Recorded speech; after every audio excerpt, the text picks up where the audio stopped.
Hello. Adrian. We are continuing where we left off. The doors being burst open, and coming forth from that is a bunch of skeletons, and also apparently a hydrate. Oh, she beat me to it. Sorry. No, it's okay. I'm like already messing with my phone to try and like get stuff to work properly. And so I was like right there. I was like, I wonder if I can do this. Hey. All right. So yeah. I'm going to add two things. So one, top of round will be the skeleton hordes. However, I do need to add something else into initiative. So I'm gonna do that real quick.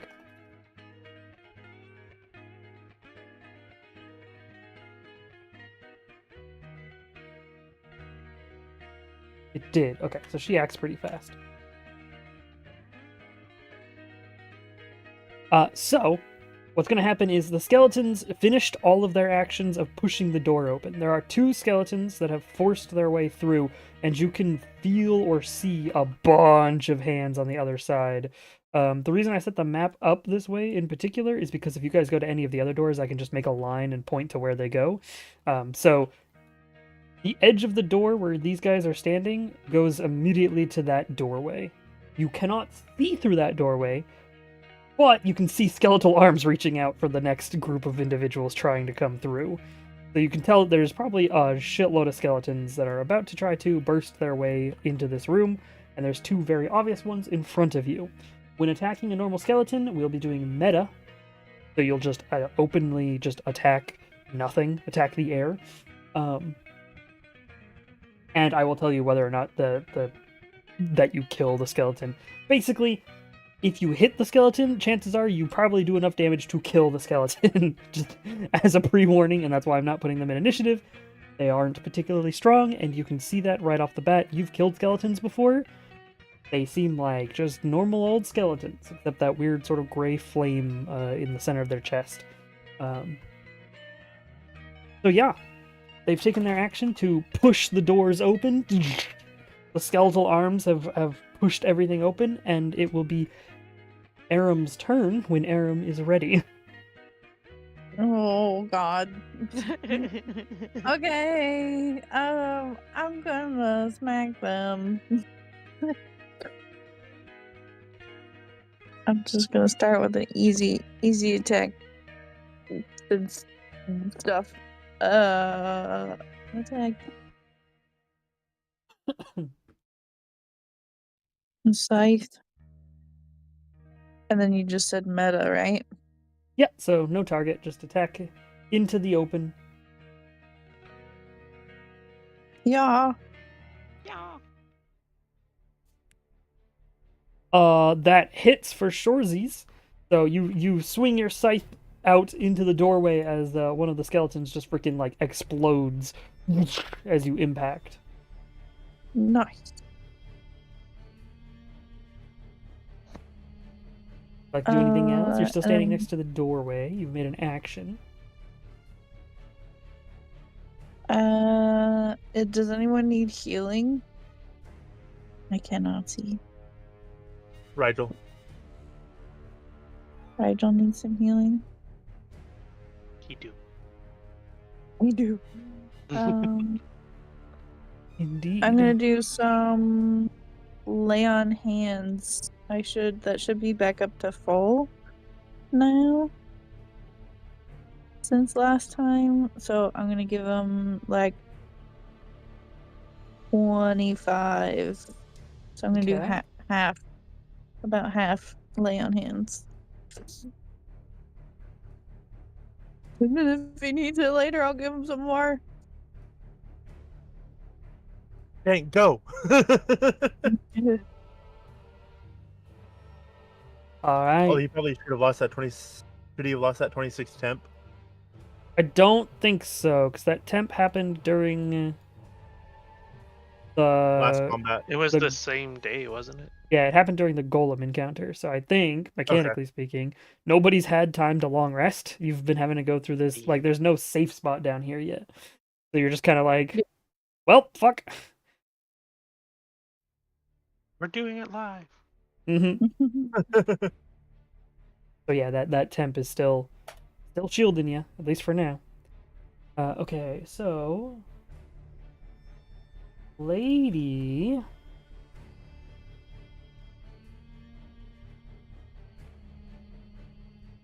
Also can't see through the doorway yet. So I think then just fucking yeet something through the doorway. That'd be interesting. No,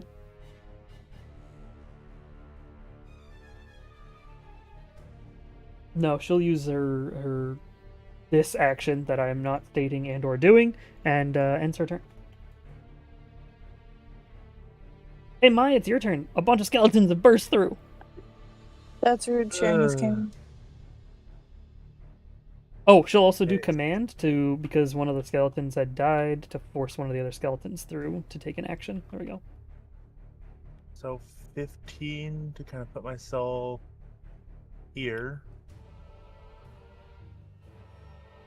And technically, from me, 30-foot cone of fire.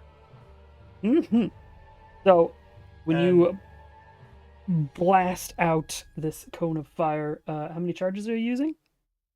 I'm going to use just one. So it's 2d8 of damage. So, if you'd like to roll 2d8 for me, please.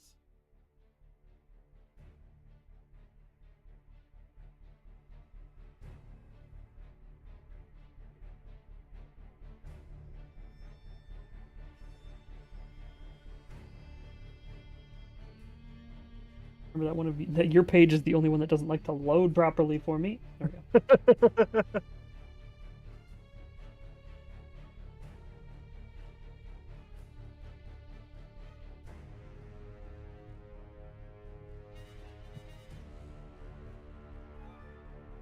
$15? Oh yeah, for sure. You see as this one, they both just evaporate. And you have no idea what happens beyond the door because it is a solid fucking wall. Okay. It's like a painting of, the skeleton sitting on the throne in the distance. Can't actually see what's happening beyond the wall here. Though, Yeah. Hi, Kaliana. you're fairly certain you still hear stuff on the other side. Hey, Kaliana, it's your turn. Is it accurate to the to like the map here where they're all Nope. going? The Okay. pathway is literally just door to door. Okay. It's instantaneous, basically, from one side to the other. Yes. I still Yeah. want to do a tidal Yeah. wave. You can try. You're not sure if anything gets through that doorway because it's like there's a painting basically in the way, right? Looking into that Oh. doorway it shows a painting that is not moving, that has like the skeleton on the throne in the distance, huge pillars on each side. There are no skeletons in the painting, as far as you can tell. However, you saw skeletal arms and skeletons pull themselves out of it to attack you guys. Oh, then yeah, maybe not. You have no idea what's actually happening on the other side of that door.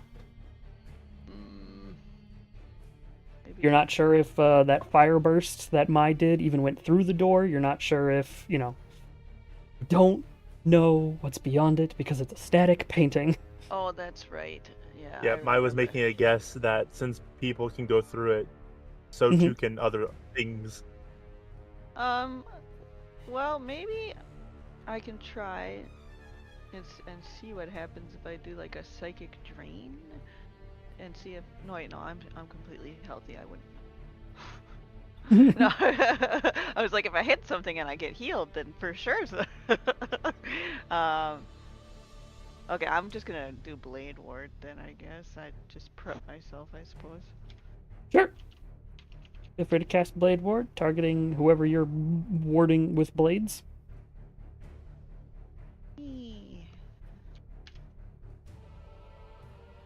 Nice. You now have resistance to bludgeoning, slashing, and piercing damage for 2 rounds.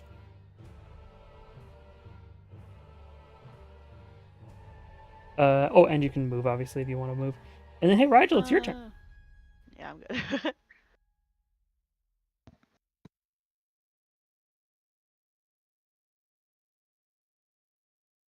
Cool, if you're there, Rigel. Oh wow. Hello? Okay. Oh. Okay. I'm just gonna swing my sword. No, wait. I have to inspell it. I haven't inspelled it. Mm-hmm. Where's my note? I'm gonna do that first. Oh, good. Pretty sure I got some charges left. I do a lot. Yeah, as of right now, there's no skeletons beyond the painting. There's just the painting now.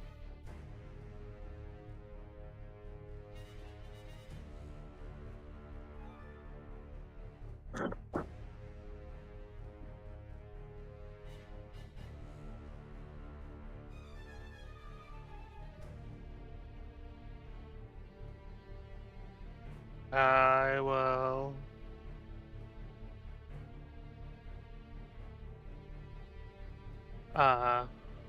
So I'll try to close the door. You attempt to push the door closed on your turn. As it begins to close, you'll take your action to attempt to keep it closed, I assume. E. Sid's turn. Sid gonna help you? T. Okay. Sid goes to help you. Okay, top of round before Aram's turn happens. Ugh.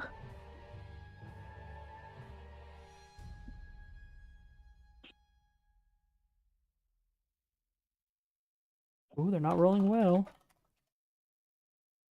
They're really not rolling well. Hey, if you could give me a strength check, Rigel, and I will do so for Sid as well. Nice. Hey. Heck yeah. So you've pushed the doors closed. However, you feel as the door is being buffeted by something on the other side, and it does not seem to be locking closed. It still seems to be lit up and opening. There are creatures on the other side trying to get through. Uh-oh. Hey, Aram, it's your turn.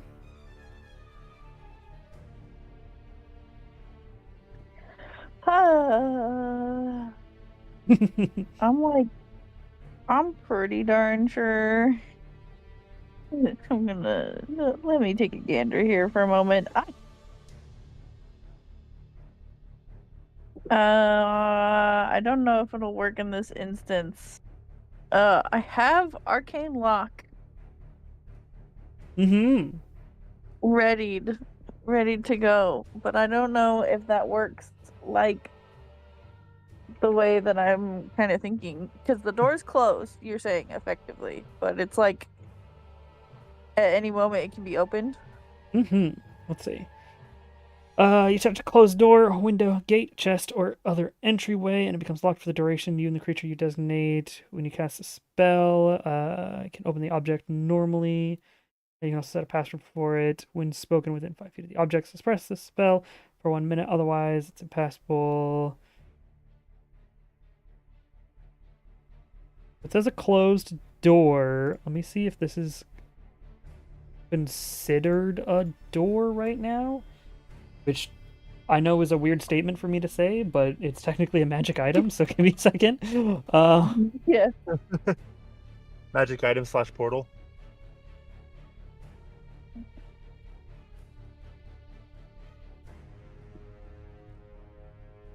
Although it is in the shape of a door, it is considered a wondrous item. So you would know, just the thought of you trying to cast this spell, you're like, no, this door is glowing. This door is doing something weird. It has a portal behind it somehow. Arcane Lock probably won't work the way you think it will on this door, or the way you hope. Yeah, it's a door in quotes. None of these are actual doors. They're all wondrous magic items, technically. They just look like the door they're connected to. Technically, if you were on the other side, it would be a door. Unfortunately, this side is not a door. Damn. If you want to go into their room, Um. though, you know, if you want to go into the pit of skeletons and lock it from the inside, that would work. You're funny. Self-sacrifice Aram? What the there's, You have a third character ready, right? There's- there's no souls that I know of in there, so no. Oh, Aram, the skeletons that got bursted that had the little like the sort of gray flame, you felt souls from them when they burst, except they went back through the Whoa. painting. Something else is calling them first. Rude. So these all have souls, which means your abilities work on every last one of these skeletons, technically.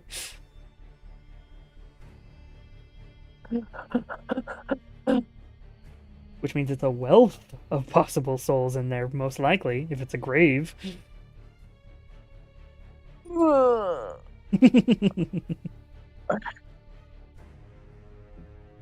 Aram pushes Rigel out of the way, jumps through the doors. No, I might. it's a buffet!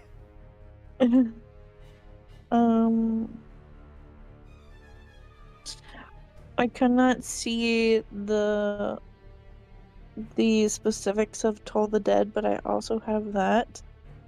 I'm assuming these skeletons are dead because this is a gravesite. Toll the So I'm Dead. assuming that will work.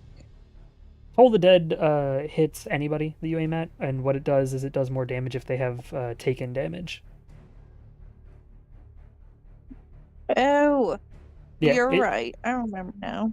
Yeah, it's just a like standard damaging cantrip. It does necrotic damage, so probably not great to hit undead with it. Yeah. But yeah, it does 1d8 necrotic unless they're missing any bit of their hit points, in which case it does 1d12, and then obviously it scales. Yeah, it's a great cantrip. Okay. No, it's so good against Yeah. undead. Yeah.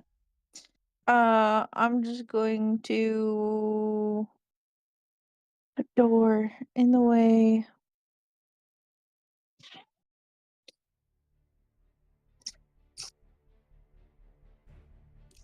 No one else needs healing at the moment? Nope. Okay. I ready an action to just smack someone when they come in. You totally can, yeah. So Rigel and Sid Okay. are pushed up against the door trying to hold it, and you're just like, all right, and you ready your scythe for when that door gets pushed open again to just swing through it once you see something. Easy peasy. Yeah.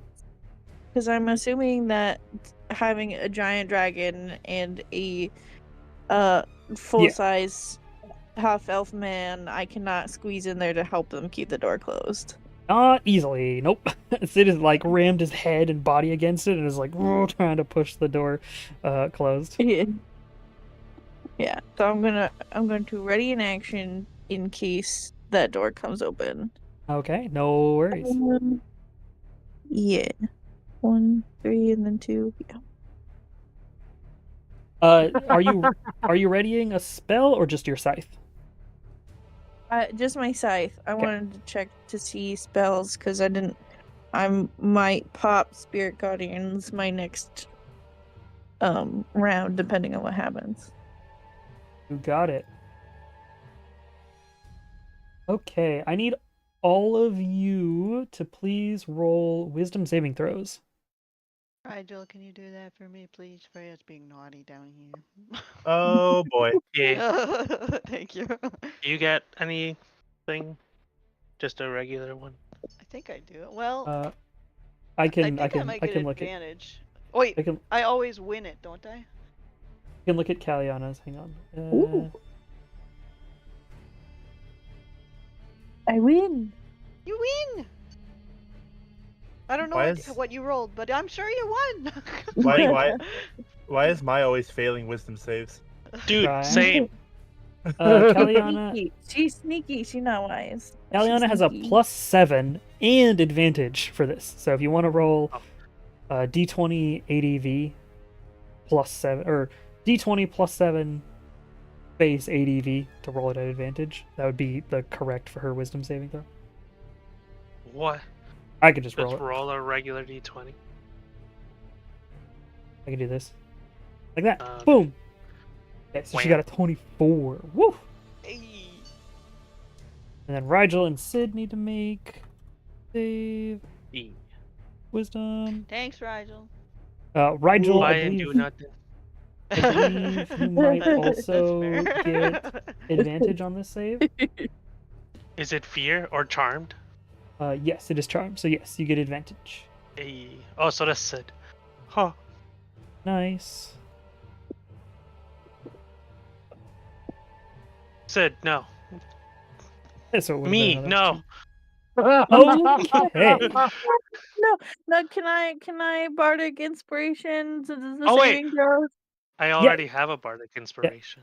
As that would have, those only last a minute. That would have been gone by the Oh, time you made it to this room. Dang it. However, it is a reaction to bardic inspiration. So yes, Aram, if you'd like to give bardic inspiration to any of the people who failed, just know that it adds a D, whatever your bardic dice is.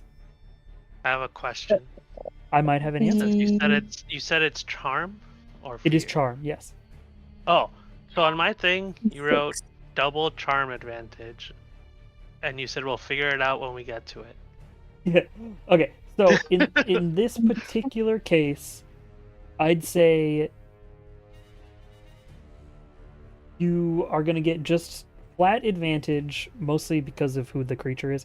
So it's gonna give you just like the standard advantage bonus. In the event that you have like a disadvantage on something due to a check, it just cancels out that disadvantage and just goes, no, you don't have disadvantage. It doesn't turn you normal. You just have advantage always.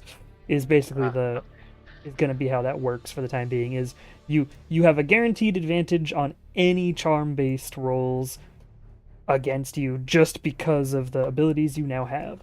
So if for some reason you'd be put at disadvantage, like if you're poisoned, it doesn't matter. Poisoned is normally, hey, ability checks give you disadvantage. Not for Rigel. Okay, I wrote that down now. But Cool. yeah, this is definitely a charm, so you do have the advantage. Gives you 10. Aram, who are you going to give the bardic inspiration to? From what I can see, Mai got a 2 and Sid got a 5. Correct. Your best bet is Rigel So to the try to 6 actually make it. Yeah, the 6 isn't gonna do a difference for those two, so I'm gonna try and give it to Rigel to try Okay. and get him over Hey. 10. Rigel, if you'd like to roll a d6, please. As Aram uses one of their bardic inspirations. Oh, Five. Nice! That brings you to 15. Now comes is the it? really fun part. She gets to pick which of you are actually charmed. So who's more useful? right. I, Sid, or Rigel, who still fails? Nah. Oh, frick! I tried. Yeah, it's hard to beat a mage that has a DC 21. Okay, so Rigel, I'm gonna say you are charmed. Something pulses out from the doorway as you release your strength on the door and realize maybe you should let those people through. They're all good friends. No. They're my people. No. And anybody who doesn't want the door to be opened, well, you should be willing to use violence to get them away from the doorway. Oh, okay. And that will be the handmaiden's turn. Ooh, hello, initiative. Thank you. Okay. Hey. Hey, Mai, it's your turn. You felt a wave of something hit, and it felt like something made a choice. Like it was like, not you, oh, you! And you don't know what it picked, but it picked something.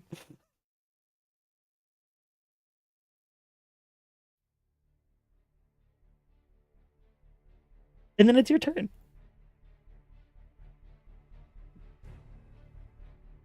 Oh, I'm here. I'm just looking. yeah. Okay. Cool.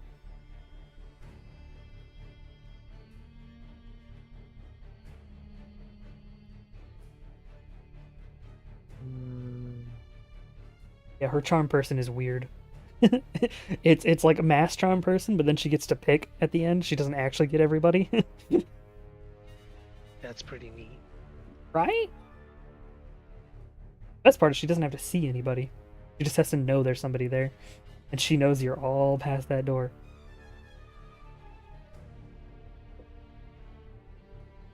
Door for her, wondrous item for you.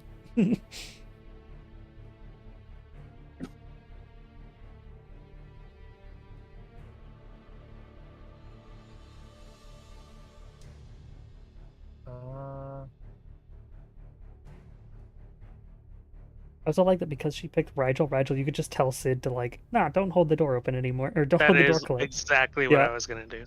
100% why she. That's 100% why she picked you. She's like, there's two people holding the door apparently. Hey. Hey, you friendly dragon rider. Why don't you and your dragon just not hold the door closed for me for a moment?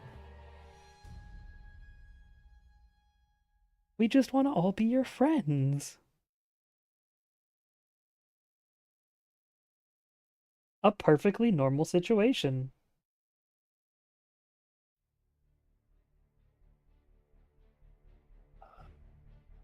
Oh wait, technically, I just want to make sure. Do you still fail if that's the case? And okay, yes. Sorry, I forgot. The Handmaiden actually has a 17 DC, You not know- 21. Just had to make sure that Almost. Rigel still failed. Mm-hmm. What How you doing, man? big is this door? Fucking huge. An entrance to a throne room. It's supposed to be like, big and So it's elaborate. like 20 feet. Yeah, so it's 10 feet wide and at least 30 feet tall. Like, it's huge. Like, it's a towering door. Again, I say door. Magical item in this case. Wondrous item.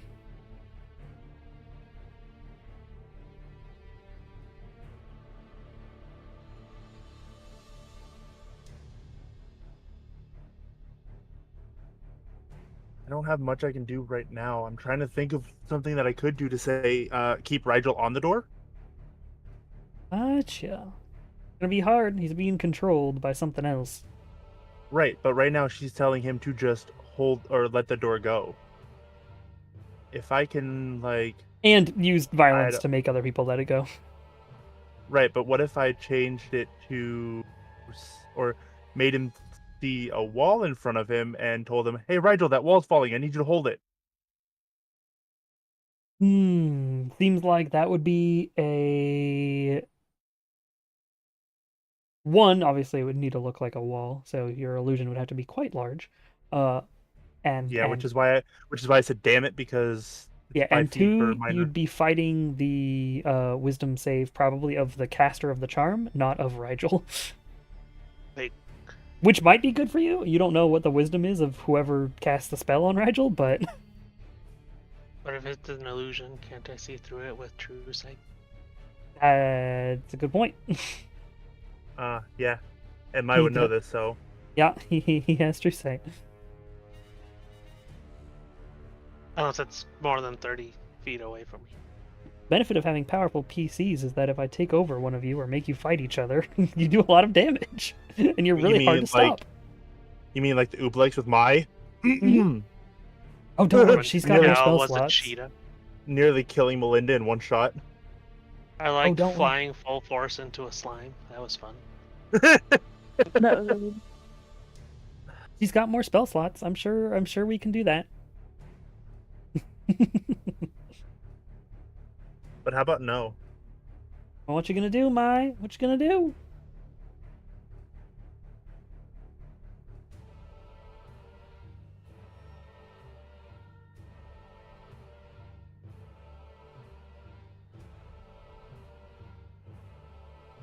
Rigel's backing off the door.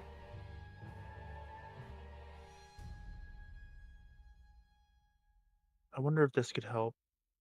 Thumping on the door is getting immediate. That's too long if I did catnap, but what if I whack him with the stun wand?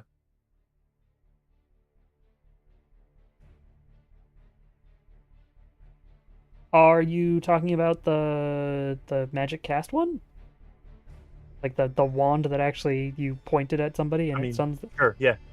Because if I can stun him for 1 round, maybe that'll at least keep him near the door, and Sid will not be told to stop.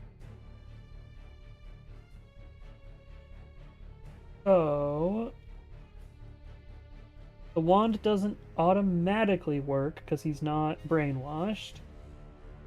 Charmed, which means you have to fight the charm. Okay, so D20 wand has a DC of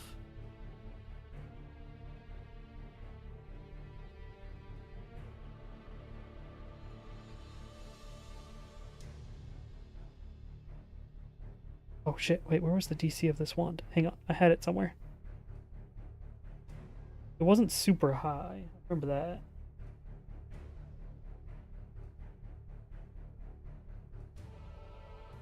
Might have beat it.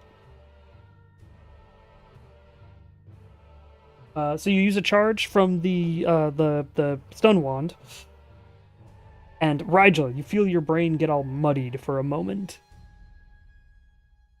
You cannot take an action. You move at half speed, and sorry, you have to pick between either an action or a bonus action. So you could theoretically still tell Sid to get off of it, but you can't do anything else. You'd just be kind of stuck. Basically, my just dazed you can't get out of the way of the door, but you know, in a turn or two, when the door bursts open, hopefully, and you know, all of you get ambushed, you'll be pushed with the door. So you're basically a body that is currently blocking the doorway. You can either move out of the way of it, or tell Sid to move out of the way of it on his turn. You know what I mean? Like, you get to do one thing. It's muddied your brain a bunch. So if you tell Sid to get out of the way, you're not getting out of the way, which means the door might just push you into the corner or trample you. If you don't tell Sid to get out of the way, but you get out of the way, then it might be pushed possibly through Sid. But Sid's still trying to hold it, so Sid might be fine to just hold it. You know what I mean? It's a weird situation. But yeah, Mai, you feel that the wand worked and it loses a charge. And then Kaliana, it would be your turn. Wait, so I'm sorry, I zoned out. Is Rigel still charmed? Yes. Okay, can I try and like use my mind powers to like break his charm? Ooh, you want to try to like counter charm? I don't know if you have counter charm. I think I do, but I was wondering if it was possible. Yeah, counter charm, dispel magic. There's a few other spells that could work. You feel like because it is not psionic in nature that you can't use your psychic powers to like forcibly do this. Unfortunately. Bummer. Then I'll just do Guardian of Nature and give myself the barky. Oh, you got really quiet. What did you say? I'll do just Guardian of Nature then. Okay. Let's see. And I'm gonna do the Great Tree one. Sure. I think on your next turn is when you're able to pick it. Okay. I think it'll show up. Yeah, it'll probably let you pick one of the options. Let's see, what does it do? You want to pick the Great Tree? Great so Tree. You're gonna end up with temporary Constitution saving throws at advantage, Dexterity and Wisdom based attack rolls at advantage. Ooh, that's cool. While you're on the ground within 15 feet of you is difficult terrain to your enemies. Okay. Good to know. So wherever you're standing, wherever you want to stand, 15-foot little spear from you.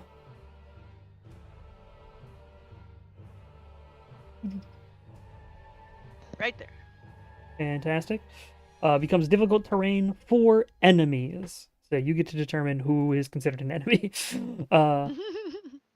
Okay. But yeah, you just became stronger. Your skin appears barky. Leaves sprout from your hair. Well, leaves already sprout from your hair. More leaves sprout from your hair. And hey, Rigel, it's your turn. You can't really do much this turn. You kind of have to just pick a thing and do that one thing. Wait, so I can move? You could move. I've decided Rigel is an enemy for now. Okay, you can move, or you can action. The reason you can action is because action can be a move. Basically, you have one action and nothing else this turn. What you determine you want to do with that action is up to you.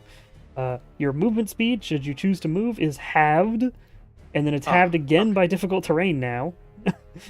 It's halved because of the stunned effect, and then it's halved because of the fact that Kaliana has a bunch of roots that now cover the ground.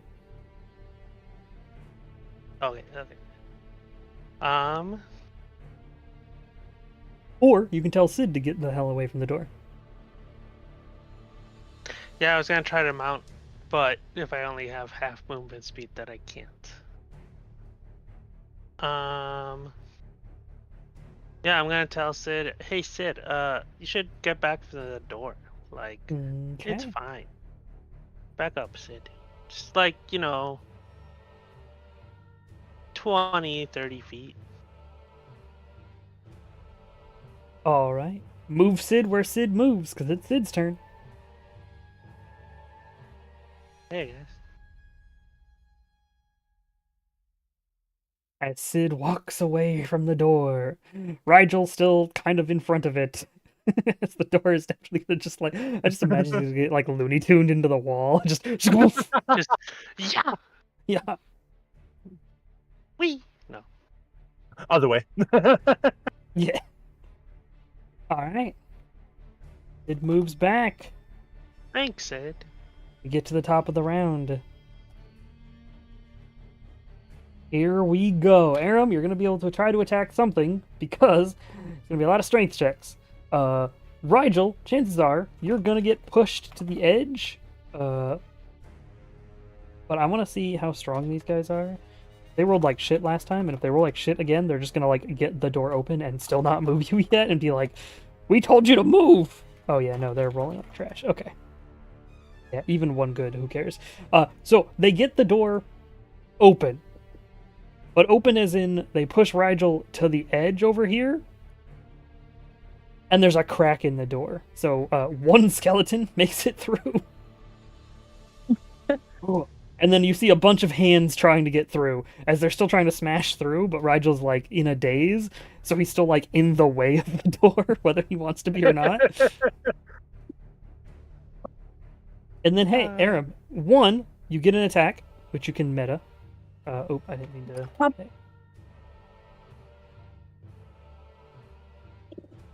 Give you a set. There we go. Yeah, so the one who comes through the door, you just immediately sever, and he fucking dies and explodes. And you see the soul once again sort of go out, and then it goes to get sucked like away from you. But if you'd like, that is a kill. You can try to use it.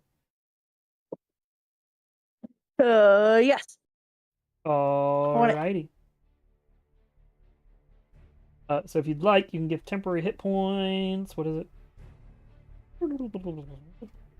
3d8 temporary hit points to anybody within 60 feet of you. Does anyone except for Rigel look like they need some health? Maybe our mage that's like right next to the door. Yeah, it is I know temporary. she'll get 10, but Yeah, you'll give her more. It's temporary, which means it doesn't stack. It will overwrite if it's larger, or it'll do nothing if it's less. So, like, if you roll a 13 and chose Kaliana, she'd just change from 12 to 13 temporary hit points. Or you could pick Mai, who's within range and has no temporary hit points, or Sid, who's within range and has no temporary hit points. I would like to pick Sid because I don't want to risk. Might as well give temporary hit points to someone who doesn't have it yet. Okay. Then, yeah, if you'd like to roll 3d8 for me, please. Or I can roll it if you'd prefer. please. Ah. Thank you. All right, Sid gets 13 temporary hit points. As when the skeleton bursts, that sort of you watch as the like flame that you guys saw sort of being pulled back towards the painting stops, turns into more like soul-like ectoplasm, and goes over and covers Sid, sort of giving a shield. And then, Aram, it's your turn. So now you can do another action move, bonus action, whatever you'd like to do. That was your reaction to the door opening. That was Yeah. before your turn even started. Now your turn started. Hey, you have your reaction back. I would like to pop Spirit Guardians and like stand in front of the door between everyone. Okay. Important question. Hmm. Radiant or necrotic? Radiant. Okay. Because necrotic wouldn't do anything to skeletons, right? You're not certain. You're fairly certain that most undead are resistant, at least, to necrotic damage. Mm-hmm. Though, you do know that when you attempted to attack one of the like skeletal hands that was coming through, your radiant damage did less damage as well. But Allegedly. it is up to you. Spiritual Guardian is still really good and just pops a bunch of people if they're nearby, so possible that you're just going to burn through a bunch of them. Who knows? Did my radiant damage do less damage like it was necrotic damage? The hand that you hit that make specifically, the large hand, Mhm. like the big hand, took no damage from your radiant. It purely took scythe damage, like the slashing damage. Mm. Mm.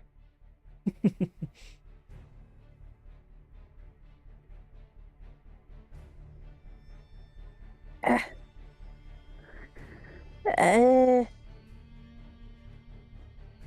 I got 2 more of those. Let's. No one's done any necrotic damage to them yet. Nope.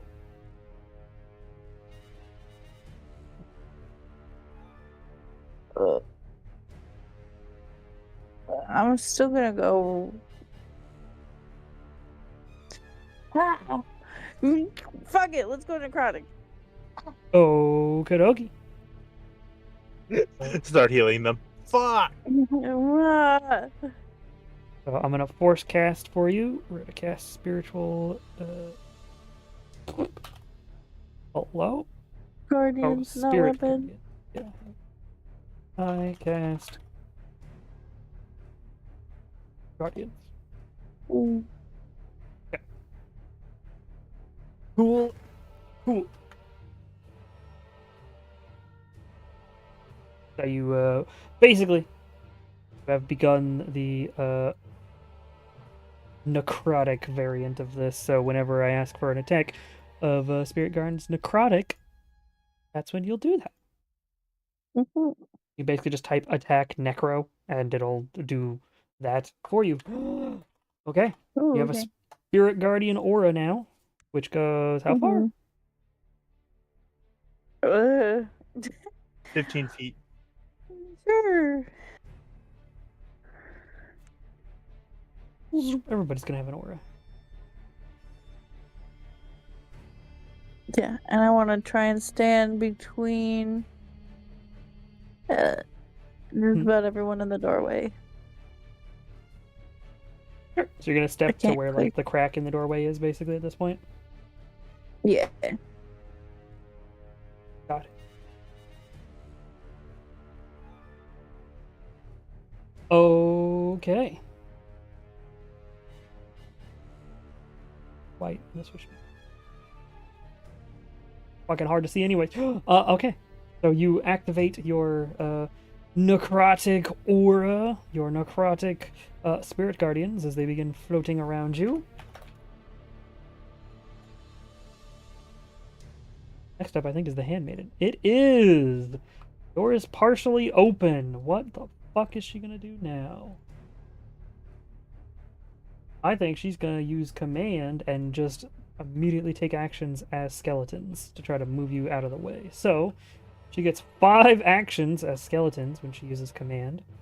Gonna start trying to barge through here. And technically Rigel in this case is being pushed behind the door. So you're gonna get 3 attacks from skeletons at most, because that's about as much as can actually go side to side through here. Against Aram. Yes, add advantage because you're within Rigel's aura, and Rigel is currently on their side.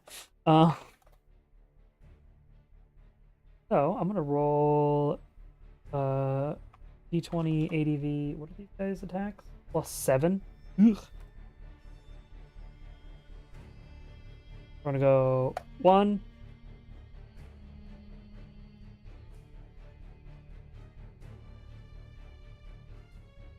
2.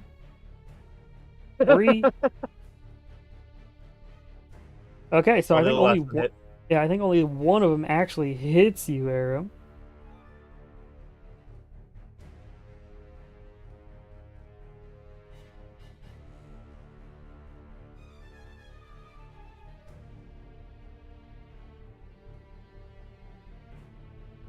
As you take just 7 damage from that. Really needs to get more people through there, though, is the problem. Does she need more help?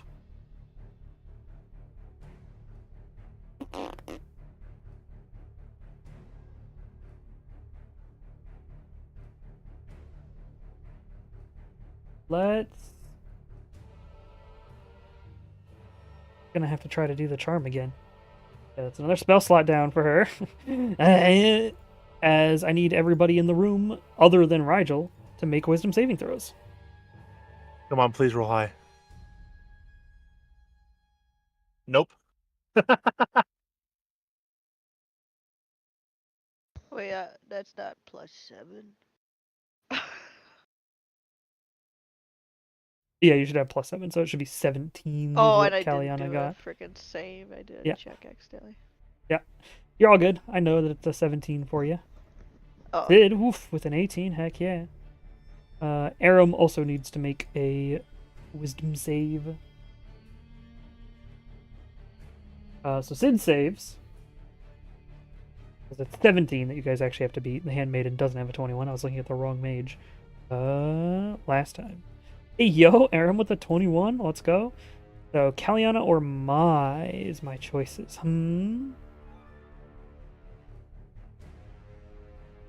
Hey, Kaliana. Why me? Is oh wait, no, you got a 17 total. That's enough. It's DC 17. Damn it. Hey, it's only Mai.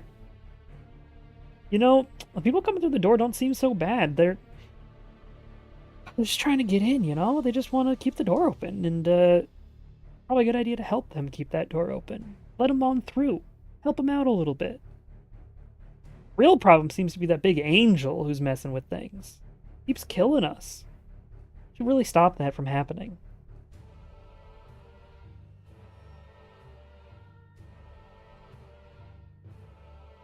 Beat the shit out of Aram. Hey, it's your turn.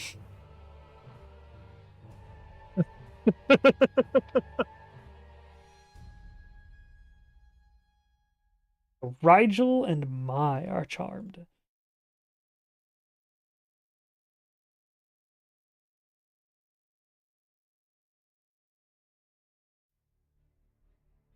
These spell slots are gone too.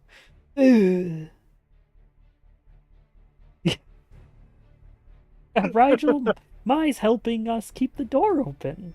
You should help Mai. Oh, okay. Good job, Mai. Also, Mai, it is your turn, so. Oh, yeah.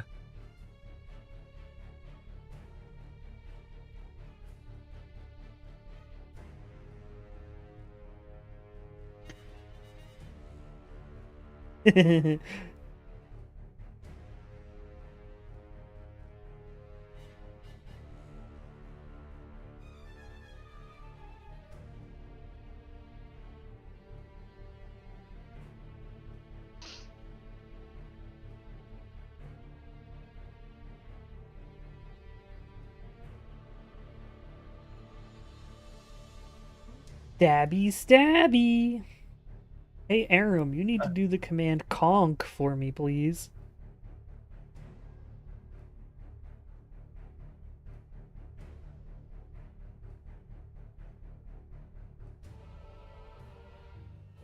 Nice, you succeeded.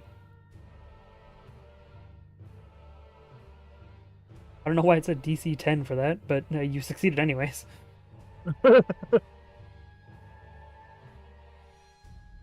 And I missed my second attack, so. Alrighty. You have been attacked by a friend, Aram. Wow. Big okay, great tree for Kaliana. Boop. Da da da da. Thanks.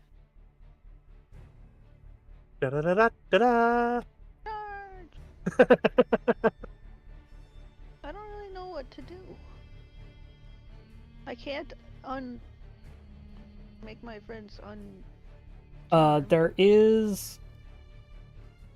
You're not sure if it's the same for this one, but you do know that if people who are charmed take damage, they get another save.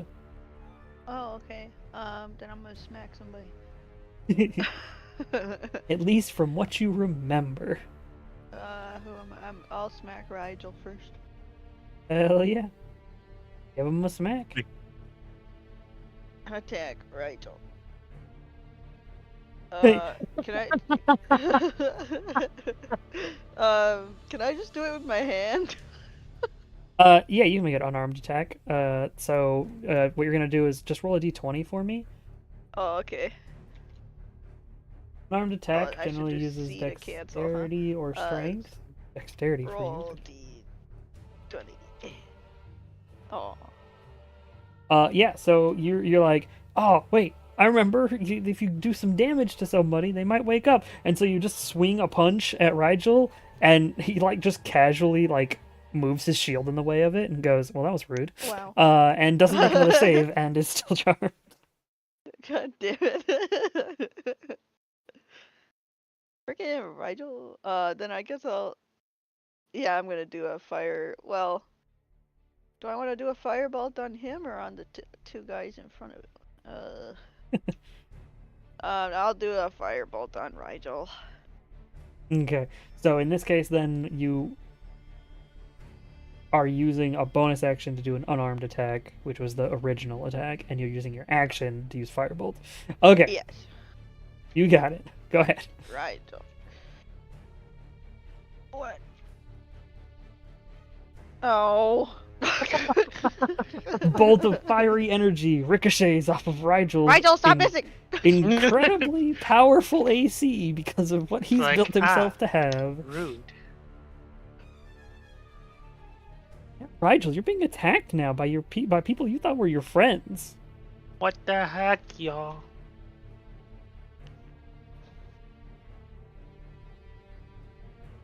The voice in your head has not changed, though. It just says, hey, help us get the door open, and if there are people in the way of the door, feel free to use violence. In this case, Aram's the one who's in the way of the door. Kaliana's not really in the way of the door. Sure, she tried to shoot you and punch you, but technically speaking, based on charm priorities, it's not the priority of the command you were given. Ooh, so close. Well.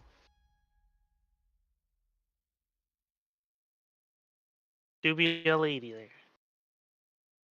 There do be a lady there. Mm-hmm. Is it time to smack a lady? Yeah.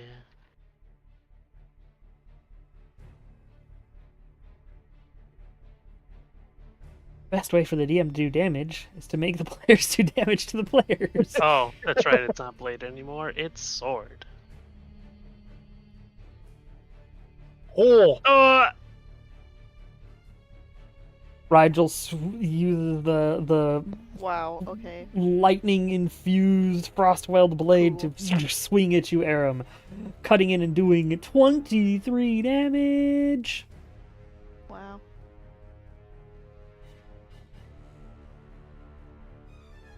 He's so rude. You might need those lay on hands for yourself, Aram.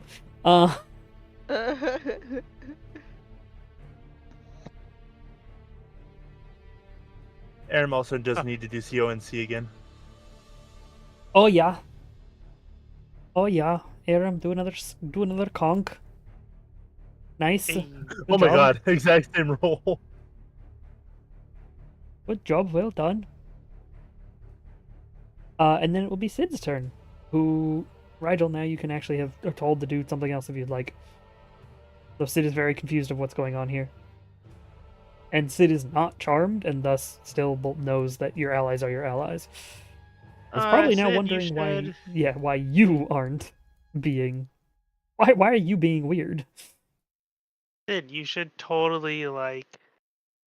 Remember that other door where that guy came out of? You should totally make sure that stays closed. Like, we don't want to get jumped on by other people, you know? Sid, however, has made a wisdom check and knows that you are charmed now. Sid, no. So Sid is going to act on the side of the normal team, while you don't get to directly control him anymore. Rather than that, I mean, if you'd like to still control him, you may, but he knows that Rigel is, Being not dumb. in his right mind, and might attack Rigel to try to wake his ass up, or drag him away from the door, or do something, you know what I mean? Like, Okay, let's go, Sid. Sid's probably gonna be like, wake the fuck up! Just fucking barrel into You you. just smack him. Smack me, I guess, with a claw attack. Or no. I think a bite, because he has a better chance. Yeah, with a bite. Turn that into a headbutt. Bam! Ka-chow!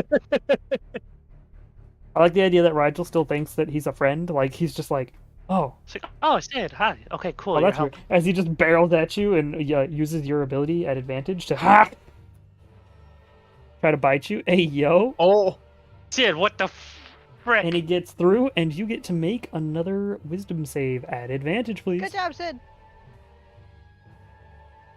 There you go. You wake up. Rip. You've been charmed this time. And Sid just Oh, woke you up thanks, by bro. biting into the weird, like, fleshy shield thing that was around you, which is still not Good gone job, yet. Sid. You still have 19 of that, good lord. Uh, Hey. as Sid uses his action to wake your ass up. top of round. New skellies.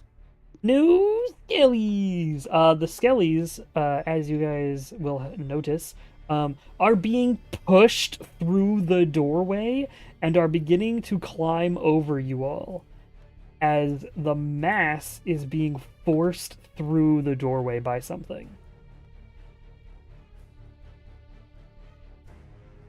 So technically, each skeleton now occupies less than one space and are like on top of each other. As a horde of skeletons is being like piled through here, and are just going to make a shitload of attacks against Aram as the door is being pushed open as this horde is just dropping in, and nobody has taken the time to try to continue to close the door at this point.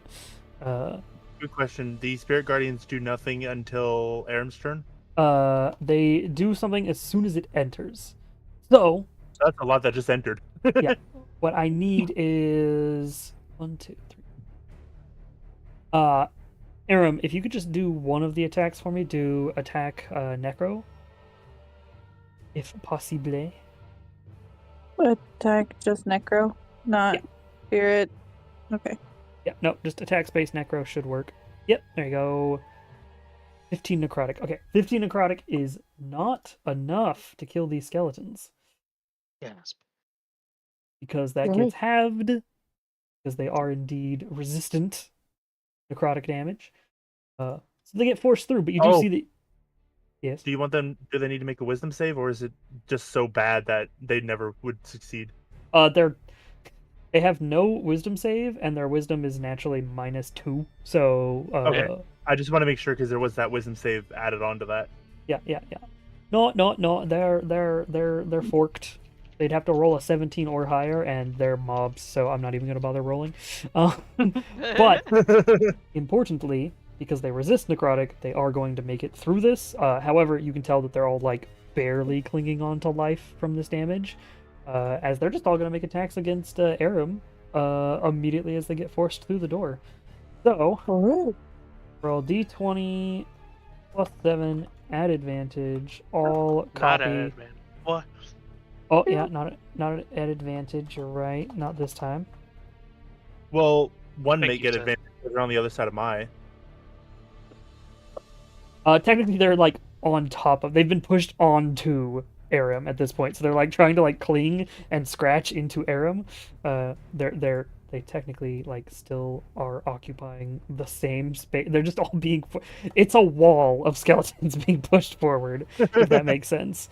You guys will be pushed backwards by this wall, so they're not flanking. Okay. 1, 2, 3, 4, 5, 6. Whoa. How many have hit? The one hits. Well, Uh, tie on the 20. So 2 hit. 1, 2. None of these were natural 20s, so 2 hit, which is not going to be too much damage. It's just 2d6 plus 6 because it's plus Not 3 much after per Maya and Rigel fucking destroyed Aaron's health. Aaron, no. HP Aram minus. So you take 13 damage as this now wall of skeletal bodies gets pushed towards you and begins to sort of clamber to try to like get past you. Dealing a whole bunch of not so much damage as like force, because they're about to be pushed through even harder next turn, as the doors sort of are being burst open by this flood of skeletal creatures. And then Aram, it's your turn.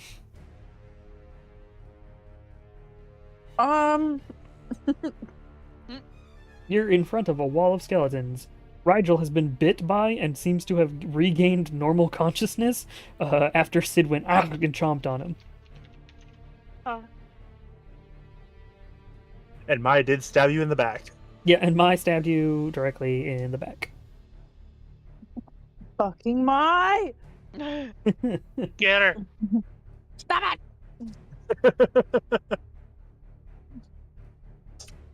I like that everybody's clustered. Everybody's clustered. Yes. This is the only view you need, stream. This is literally what's going on here. Yeah. Everybody's within a 15-foot square. So technically, okay. I have a question about Toll the Dead again. Yeah. Technically, everyone in front of me has been damaged. That is correct. Is this just Toll the Dead is on a specific person, or is it in It is a single cone target, or unfortunately. area? Dang it! Yeah. And Chromatic Orb is a single single target. target, or is that an area? That's a single target. All I have is single target bullshit things. Why don't I have some kind of fucking bone of cold bullshit? Ah!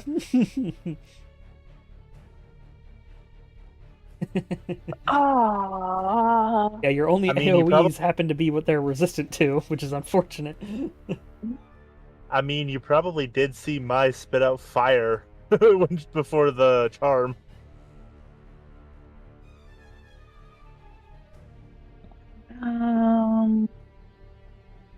Sacred Flame is a single target, I'm pretty sure. Mhm. Yep.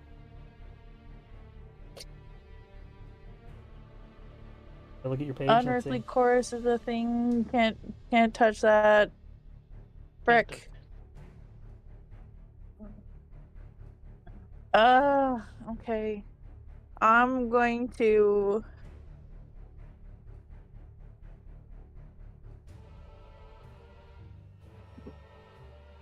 I would like to try and close the door. Okay, so you're going to make Can I? Yeah. That's gonna be an action, right? So I can't smack someone and then try and boost. 100%. Yeah, there's currently at least 6 skeletons on top of each other being forced through this doorway. So yeah, if you're gonna try to like grab the door and force it closed, It's going to be a rather hard to do strength check, but if other people during this turn are able to do strength checks, you might be lucky and get the door closed. You're up against the strength of at least 6 creatures that are stuck in the doorway. Mm-hmm. We'll have to decapitate a few of these skeletons trying to close the door in order for the door to close. You are going to be crunching through bones to close this door. But it's up to you. It's Whatever fine. you'd like to do. Alright.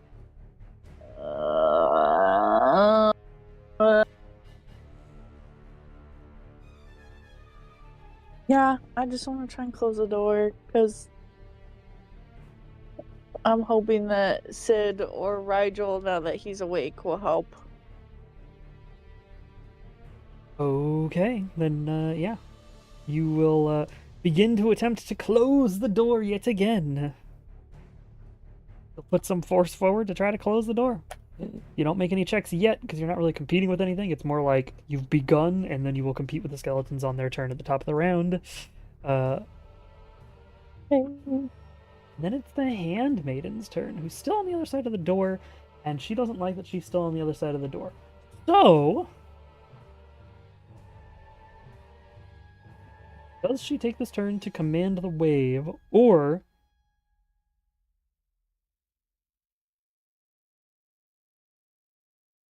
I think she swaps places. So what she's gonna do, you see as the skeleton horde that's being pushed forward, one of the flames burns extra bright and seems to almost consume one of the skeletons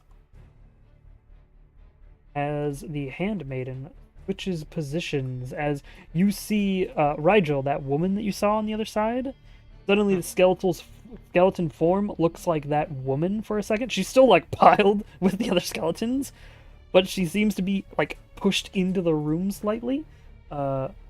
That way, she can actually fucking cast a spell at you guys and do something more dangerous than causing you to kill each other. lady. Now that she's here, we're gonna do some fun stuff.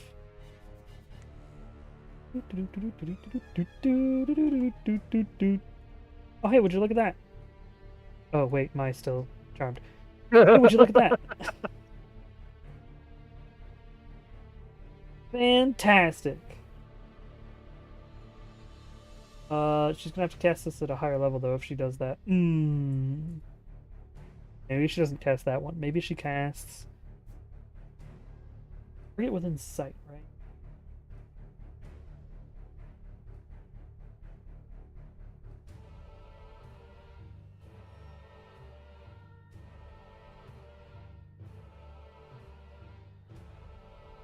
Won't you choose within range?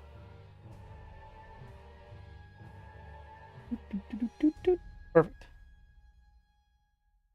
That's within range.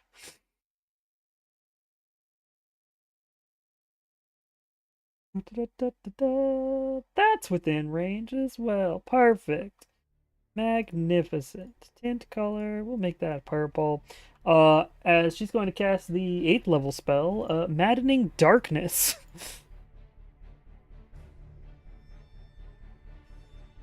I have no idea if it has rebuilt stuff.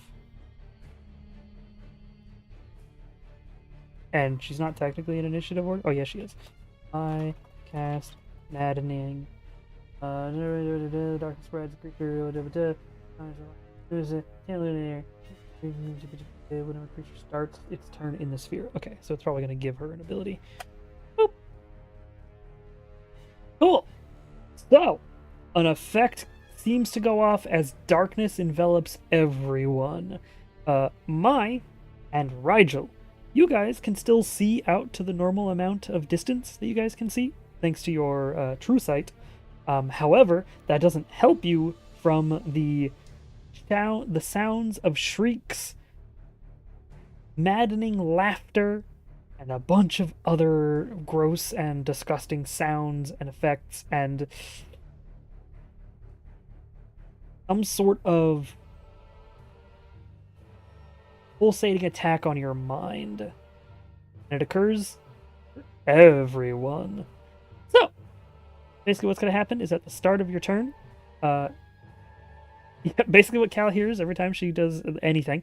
Now you all get to hear it at all times. So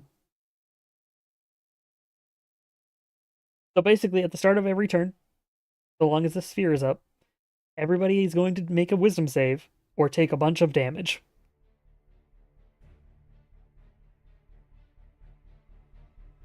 Wow.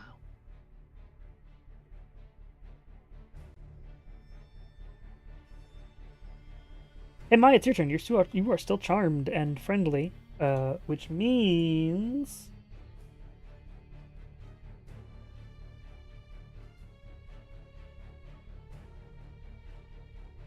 oh, you don't gain the horde effect though, even if you're charmed. So I need you to make a wisdom save.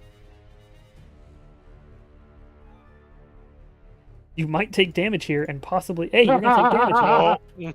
Oh. You might break out of charm in a second. Okay, As you now roll take good on this wisdom 8d8 psychic damage, which is 27. Yikes.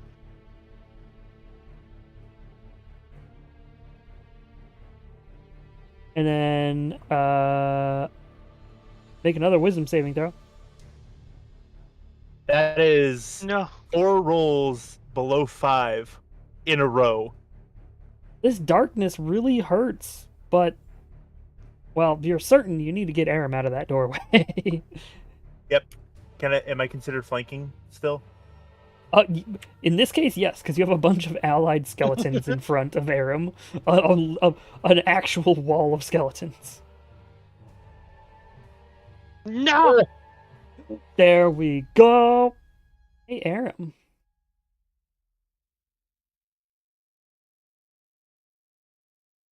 Oh.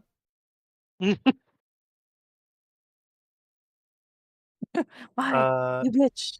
Now, because I need her out of the way. Oh well, she's out of the way. They can trample over her.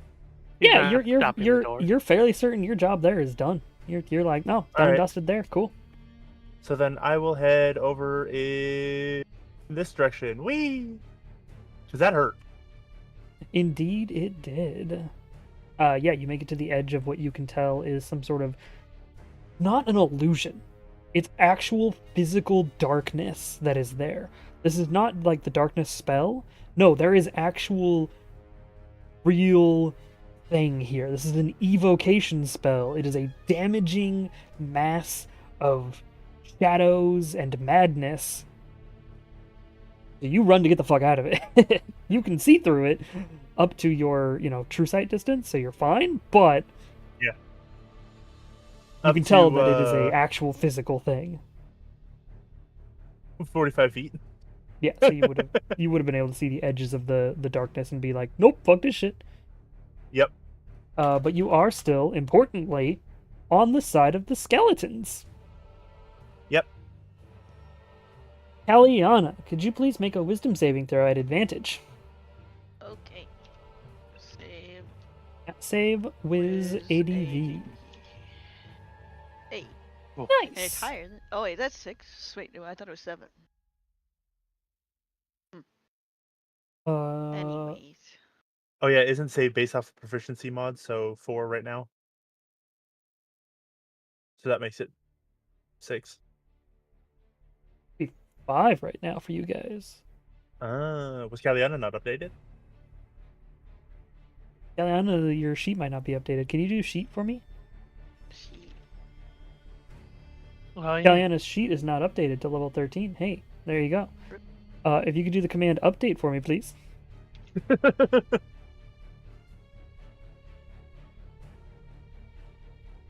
Thinking about it. Hey. Fantastic. Now, if you can do the command sheet again for me, please. Yep, there we There go. you go. That's better. You need help. Yeah, I'm Oh, gonna yeah, bring she does her need help. 6 health, I think, right? Yep. Hey. So yeah, you make your wisdom save, which means you take half damage. Congratulations. Oh my god. So you take Oh my half of lord. half of Bruh. 54. 47. Woof!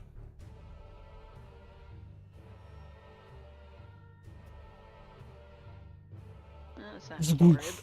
As a big chunk of your temporary wait. hit points is cut away, and Oh yeah. We're good. then it cuts into your base hit points as well. Woof! Yikes. Oh yeah, I had temp hit points. That's right. Yeah. I forgot.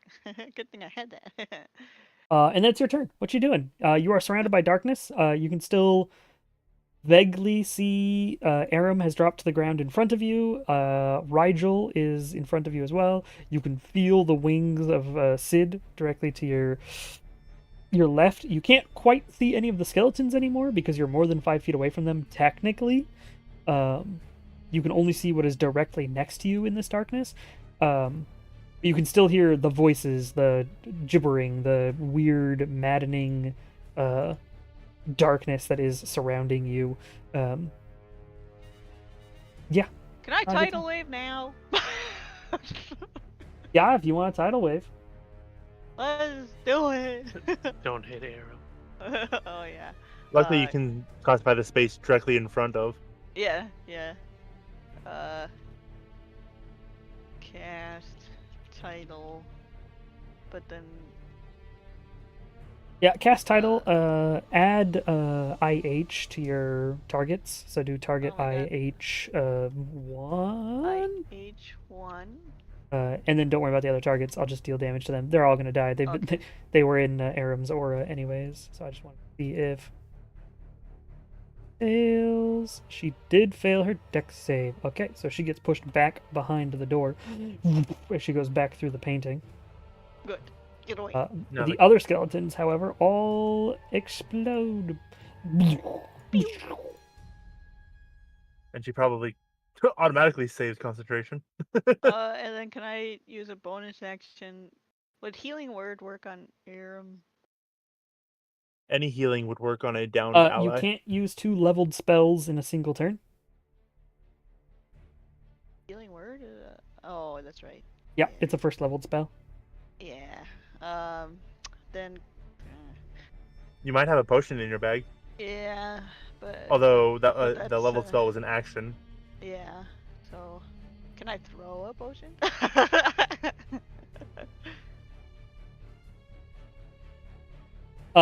To attempt to feed anybody or throw something at or whatever, generally speaking, it is considered an action. Okay. Well, then, Rigel, that's gonna be your job because. I was gonna try to close the door. Oh well, okay, do that. That's probably a better idea. Just get rid of the problem first. I guess that's all I can do then. Or that's all I'm gonna do. Then. Okie dokie. I'm going to roll a concentration check for that handmaiden. Oh, It add Thank implies there's multiple. okay, 16 does beat 10 required. So the maddening darkness does stay up. However, I want to make sure Wait, is there not a range? there is, but normally when you cast a concentration spell, the like range just stays there. Good. Seeing if the spell specifically says it's an 8th level spell, so I doubt that it says it, and I'm looking through and it does not say you can no longer see the area, it goes away. So the maddening darkness stays up, and we move on to the next turn. I just want,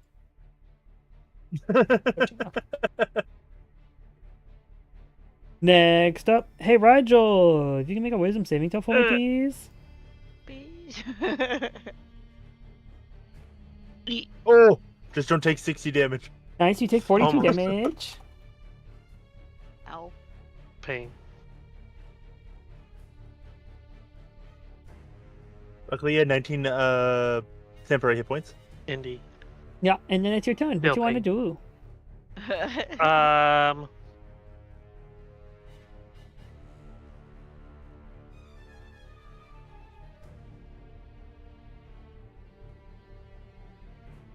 Okay, yeah. I want to close the door. Okay. You will be working to close the door. You will make a fight at the top of the round when the skeletons attempt to push back through. Sid's turn. Sid, close the door. Okay, Sid's going to attempt to push the door on his turn. Before we get to Aram's turn, Sid and Rigel need to make strength checks.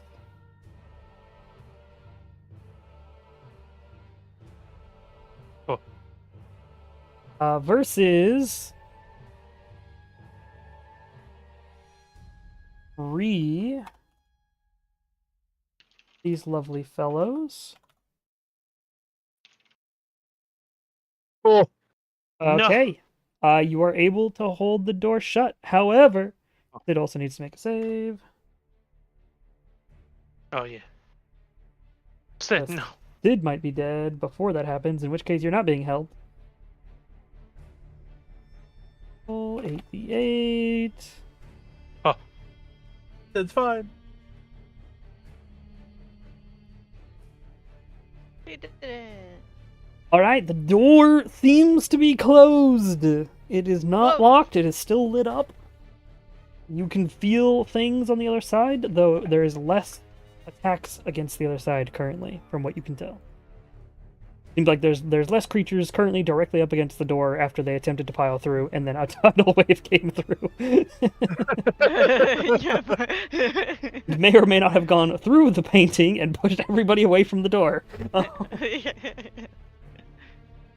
Spoilers, your attacks definitely went through the doorway, and Mai definitely killed a few with the cone last time.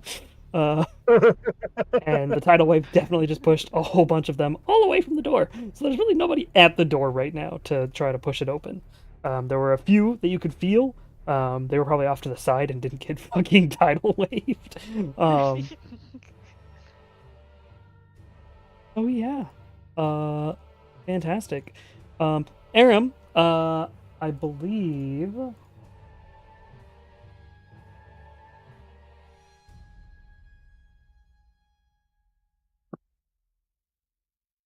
Maddening laughter, non-magical laughter. Whenever a creature starts its turn in the sphere, it must make a wisdom saving throw, which you would immediately fail because you're unconscious. Taking the amount of damage on a failed save, or half as much on a successful one. It doesn't say you have to hear or see the darkness. It just says if you start your turn in the sphere.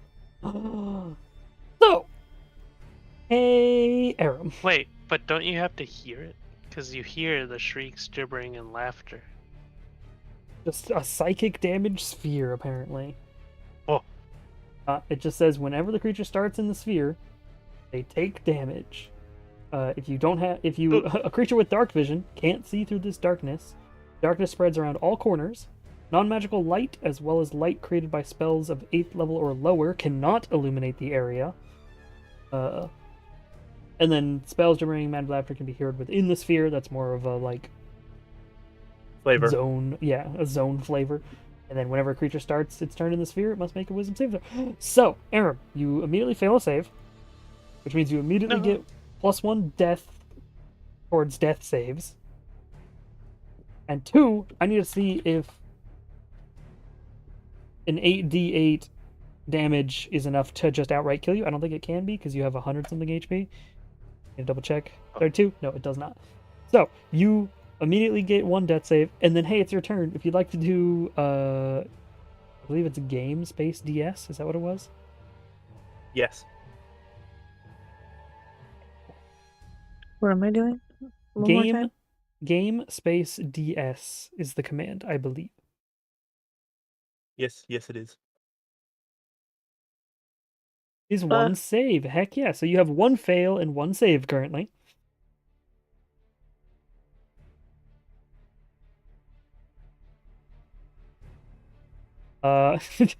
Yes, the handmaiden will stand up after being tidal waved. And then it is too far to actually do anything. However...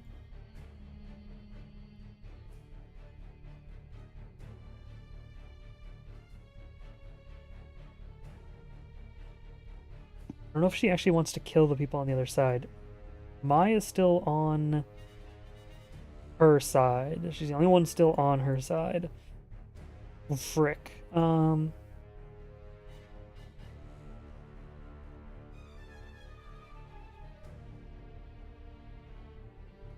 Damn, yeah.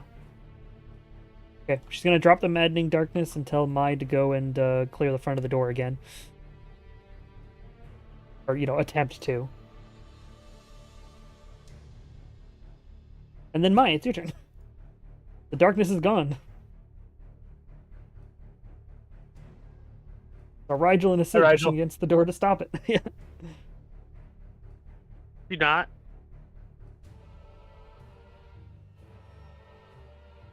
Bom, bom. Oh, fuck. Get wrecked.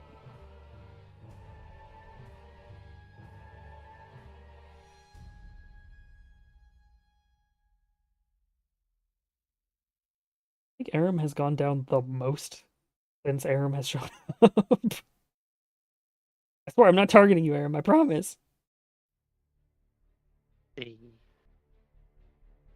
You're just the easiest to hit. You're just a very large lady, Very intimidating large angel. You just cast Firebolt. You just cast Firebolt. Doesn't matter either way. Missed everything. Yeah, 4 plus 11 would not have been enough with your off dagger. Okay. Yeah, you attempt to assist. Turns out, you don't really do much. Hey, Kaliana, it's your turn. It's Kalana's turn. Your turn. I need to heal Aram. For sure, Aram is on the ground. Cure wounds minus 3 Aram. Cure wounds.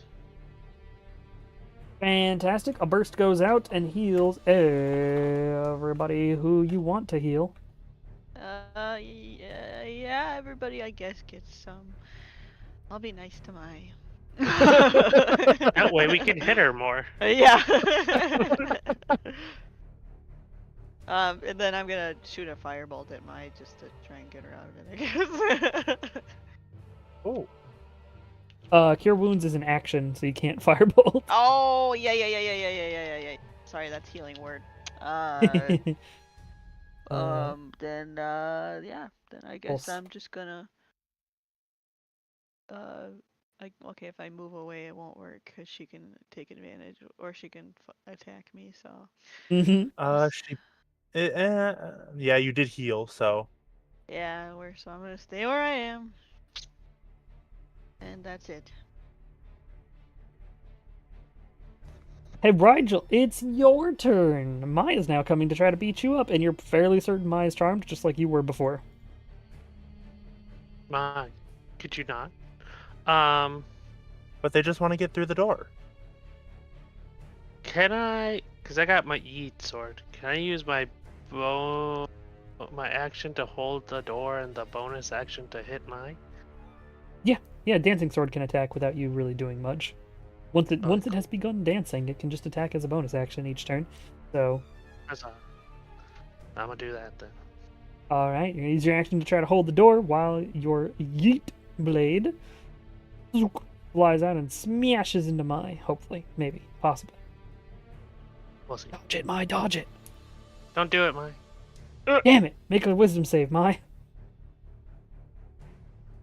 Yes, Hey, make a it's wisdom 5. save, Mai. I mean, you got to get me a higher D20 because fucking Jesus. Yeah. I can hit my attacks, but I can't make the saves. Hey, Mai is my perfect weapon. I planted Mai from the beginning of the game just for this. All right, you use your action to try to hold the door. Sid's turn. Sid just gonna try to hold the door. Yeah, he can't really attack and do both. So Okay. That means we get back to the top of the round yet again. Skeletons have begun to try to amass upon the backside of the door. Rigel and Sid, please make a check strength.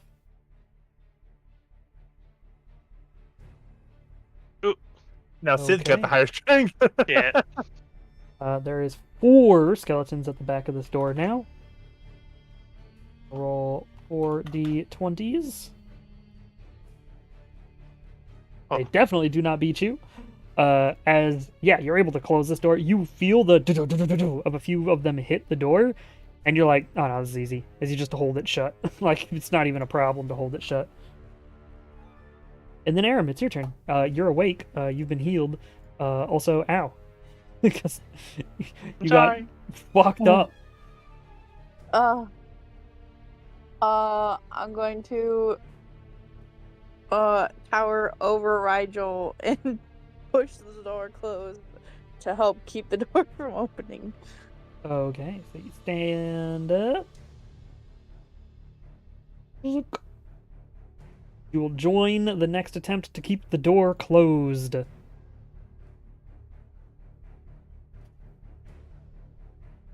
Fuzzy. Okay. Use one of Um, those, one of those, one of those. She has one. And then Oh, yeah. last third level spell, Beacon of Hope. Is that a bonus action or an action? I think it's an action, right? Probably is. Spell. Beacon of Hope is an action, yes. Damn. Okay. Never mind. Okay, okay. No worries. Fuck. Thanks, Cal. She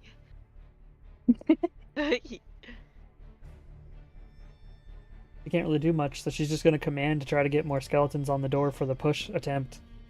End of her turn. Hey, Mai! These people keep Angel pushing just the got up. door. Yeah, you gotta open it.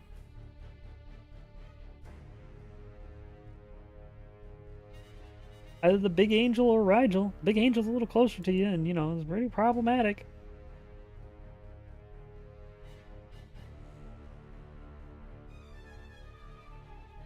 Fantastic. Stop her, it! Give her another little stabby with the other weapon. It'll be fine. Damn it. Aram, you're fairly certain you just got stabbed in the back again.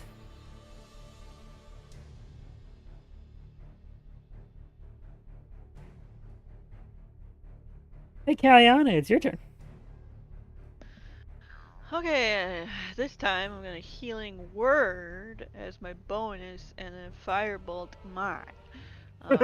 So I'm gonna You got it. Cast firebolt minus my 1 8 Hey. Hey! Nice. And then, Mine yeah, the is healing word. freed. Cast healing minus the arrow. 1. Oh, 2. Can I do it? Oh, I can't do it. I leveled. Yes. Oh, yeah, you can't. Oh, Oops. Wait, you isn't couldn't. healing no, a cantrip? Is healing Wait. word a cantrip? no. That's- Healing word is a leveled spell. But I can use it as a bonus. Oh, that's right. Yeah. Yes. Yeah, But you can do it as you a can higher use level a- Yeah, spell. so by then you put- can. Oh, I can? You can use a higher yeah, level minus spell slot. L. Minus L space the two. level of the spell. Aram minus L 2. 1. Yeah, there you go. Hey. Hey. Okay, whose HPs did I hit up? I got Sid, I got Cal, I got Mai, I got Aram. I didn't hit Rigel yet. Rigel. Help. I need There we go. somebody help. I saw that I got freaking big head moded. What the fuck? Oh man, I didn't hit you with apples. Oh, you can see my crown better now. You like my new crown? I think it looks cool. Yeah.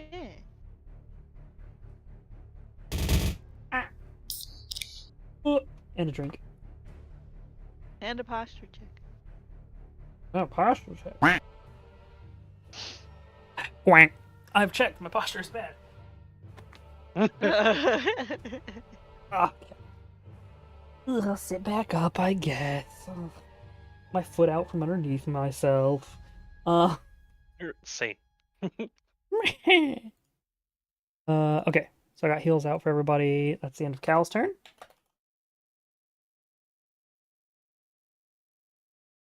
Rigel. Bye. What you doing?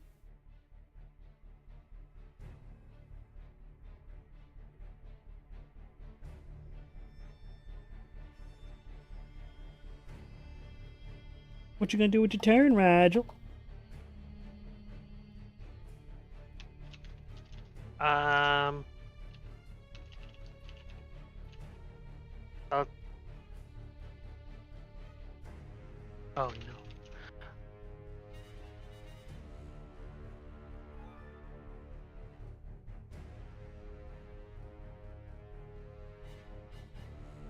How is the quote unquote door?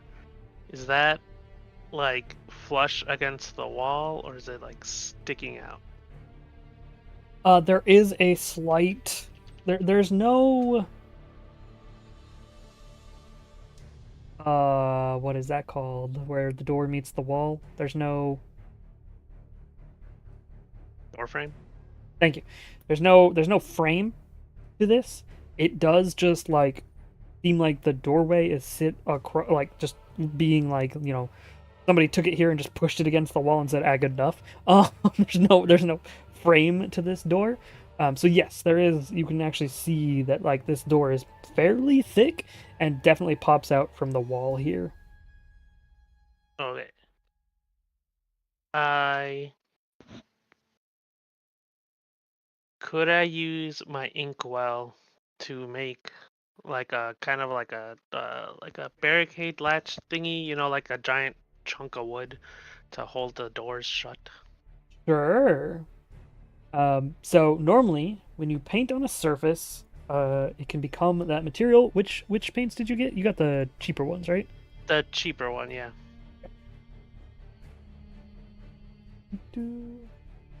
That could like paint it from going from one side of the door and then up and over and to the other side. Yeah. Alright, so you're gonna use your action to attempt to sort of draw a like blocker on this thing. Yeah.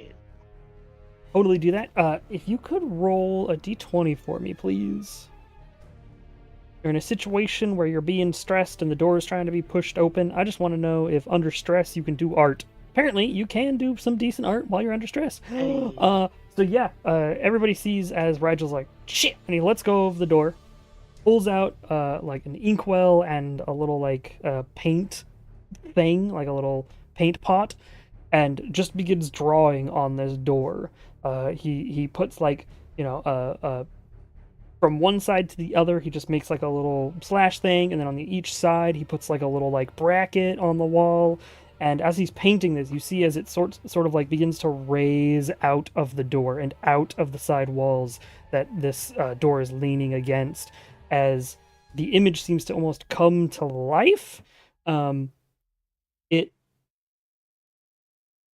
looks sturdy enough. But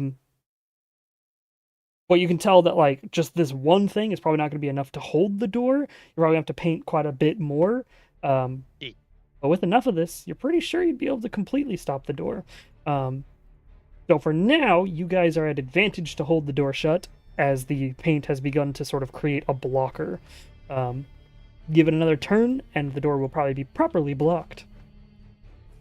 How much ink would that use up? I don't know yet. I'm gonna have to actually look up what the square footage of Yeah. what the size of a like one of those like wood blocks are that block like a castle door or a castle wall. You know what I mean? Like the big old whatever the size of those are will be approximately how much ink you end up using. Sid, I assume you can help hold the door shut. See. Fantastic. So we're gonna get back to the top. Everybody who's helping hold the door shut, which I believe was Aram and Sid now, get to roll strength checks at advantage. Check strength advantage. Oh my god. Come on, Aram, roll high. Oh boy. Oh, you got another one. That's at advantage. Oh, yeah. You didn't roll at advantage. Aram, Just roll what a the D20. fuck?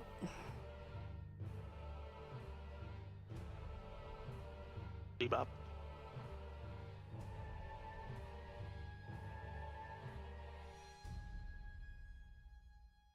Yeah, you can either just roll the check again or roll a d20. Doesn't really matter which. Huh. Okay, so the it's other the one was the 15. highest. 420.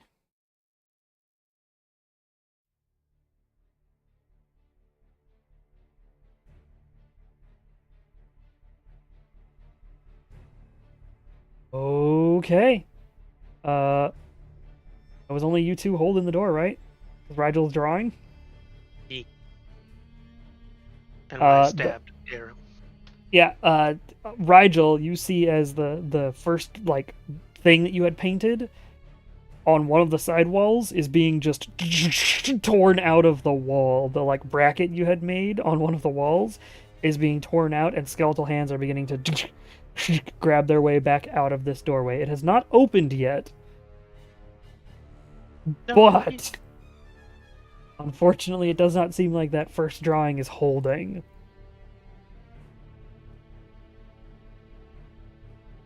Aram's And then turn. Aram, it's your turn.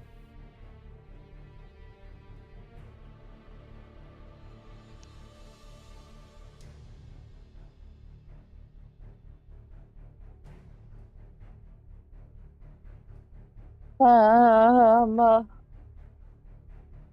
don't know what to do. I don't know what I want to do. I don't know. The door's opening. Yes, the bracket slash like door holder thing that Rigel is drawing has begun to pull out of the wall, out of one of the sides of the walls, as the door is beginning to be pushed open.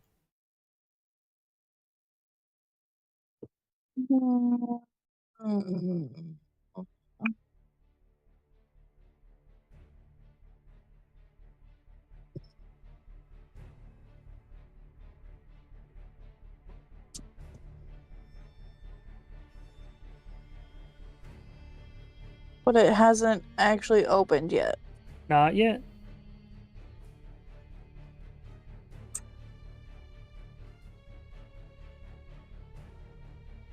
Okay, I think I'm just gonna use my action to just keep holding the door.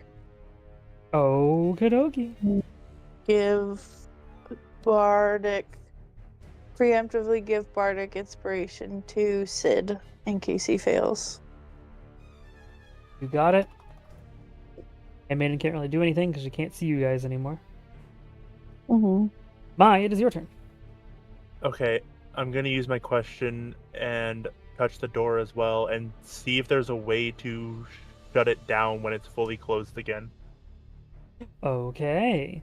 You ask your question as the book lights up, flips a few pages over. You see runic writing in the old imperial script, and then it begins to shift over to your readable language, probably beast speak for you. As it switches over, you see a diagram of the door. You see an image of sort of like mage wearing robes. It looks a lot like the statue that was in the other room, actually. The mage image. And you are able to read that the door can be closed by magical means.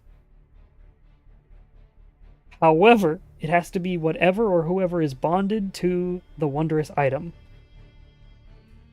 The current owner of said wondrous item, I'm sure you can guess, Oh boy. is Archmage Kithraz. Also, it says that these doors should not be operational if Kithraz either is not around or if they are not bonded to, the person. But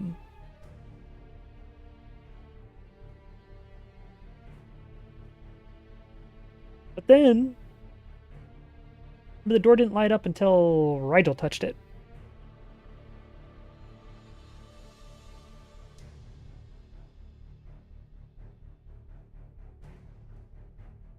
By magical means, what does that mean? Wait. You see a few runes on the door, but none of them are like not just a magic script. However, says there should be a command word that the person should know, the bonded person, in this case, that Kithraz would know.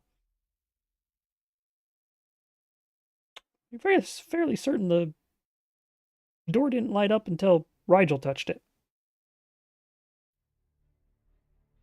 Rigel, did you hear any command word in your head? While Rigel's furiously painting. Uh, Gotcha. Hey, Rigel. Hi.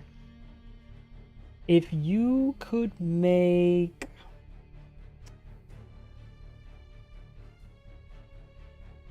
Is this an intelligence check? Not really an intelligence check, but it is an arcana check, which is intelligence. Whatever. If you could make a check arcana for me, please. I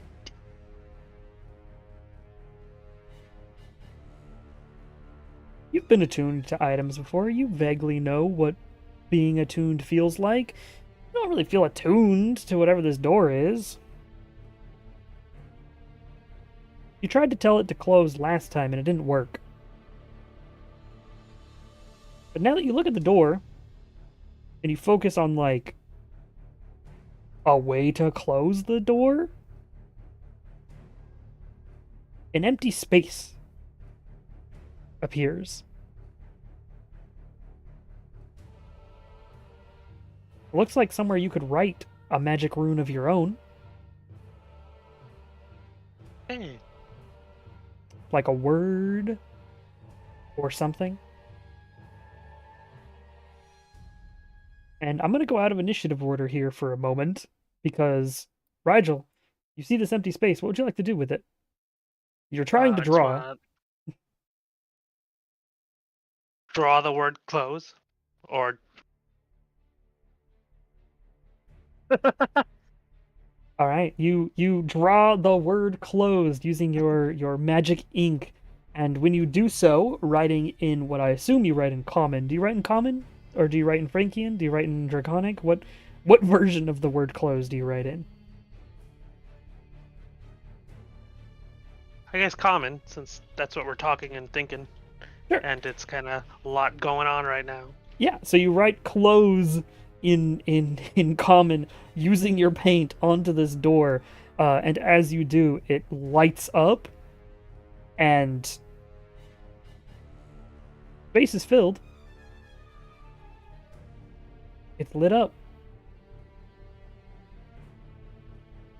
Bop it. Doesn't seem to do anything.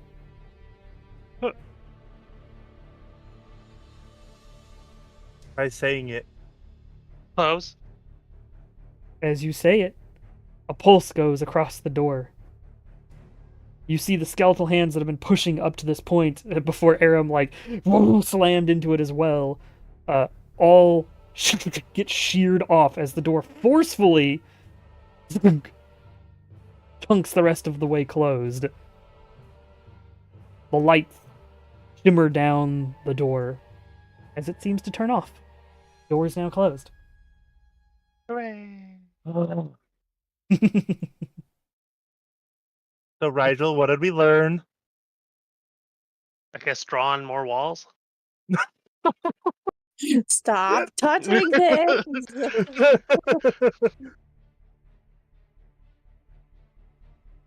I do like that every touch issue has been Rigel's fault so far. Hey man, they gave me free range to investigate. I'm like, all right, I'm just gonna touch everything. I'm sorry, I really gotta use the restroom. Oh, Yeah, no worries. We'll take a quick break here if anybody needs to go to the restrooms, because I will also go. yeah, quick. might as well.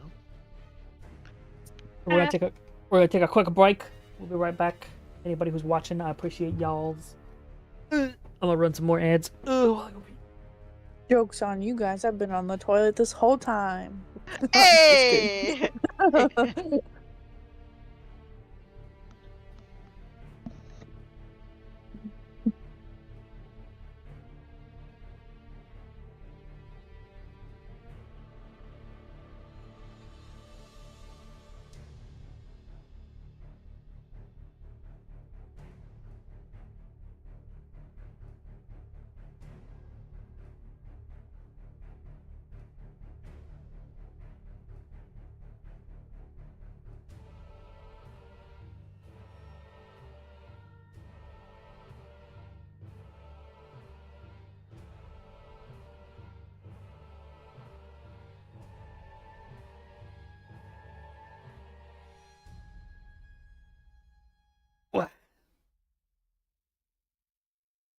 I heard Rog was living the high life, being on the toilet the entire time. Let's go.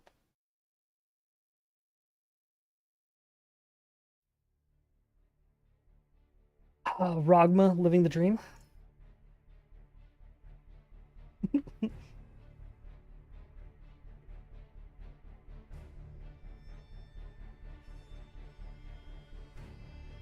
Yeah, we can end the like battle music now. It doesn't need to be battle music anymore.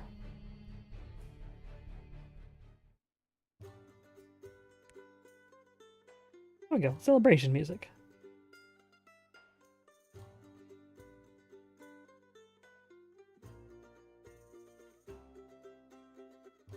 I like that of the 3 doors you guys have attempted, 2 of them had people or things try to come back through it.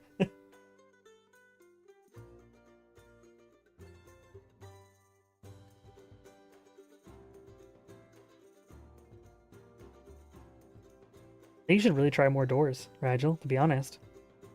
I mean, like, yeah.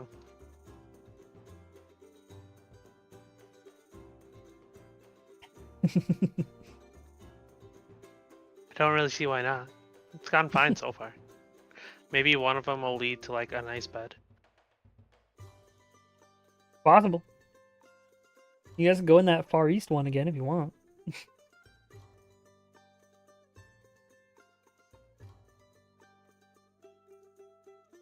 They're nicer over there. Let me check my OneNote here. What's the season again? What season is it right now? Think spring, winter. Oh. Okay. You guys have been underground for a while, so you're not sure, but it was at the last month of summer, so you're probably at like the 7th of summer too-ish. Middle of summer, so through that door, yeah, it's probably pretty nice. Though, to be fair, you were on the northern portion of the continent right now, so it's kind of nice where you're at anyways. You guys were in the Wait, Republic.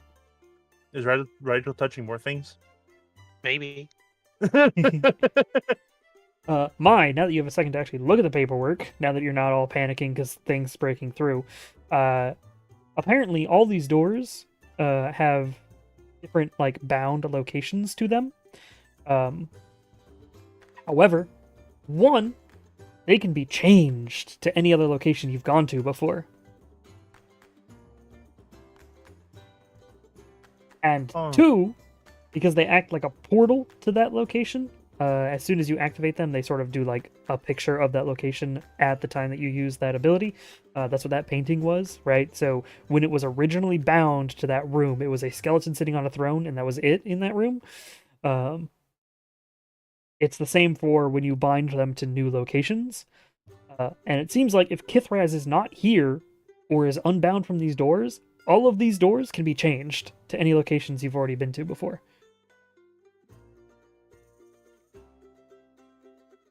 Interesting. We can change where they're bound to. So we can change where they're essentially located.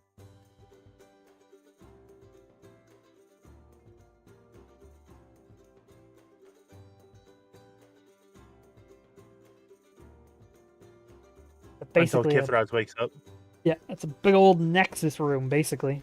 Any locations Kithraz had ever gone to that he wanted to go back to at some point or cared about, he bound to these items.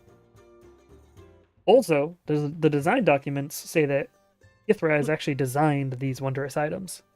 They cannot move from this room, but theoretically, you could like bind one to your castle and bind one to, Akshir's shop and bind one to, you know what I mean? Like, you just change where they're all bound to. Rigel with the extravagant ideas. The other important part is that the room needs power.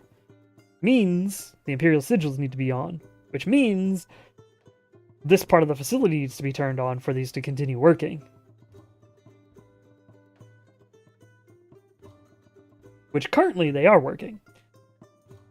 But who knows what happens if you guys, do other things about this underground facility. Hey, Kill the Crit, where are you at currently? You get a voice back. The sort of deep voice of Gallagher goes, bureaucracy? To put it lightly? Currently having a conversation with the Legion. The soldiers of the Republic. Apparently, an ancient red dragon walking in the front door is a public security risk. So I'm attempting to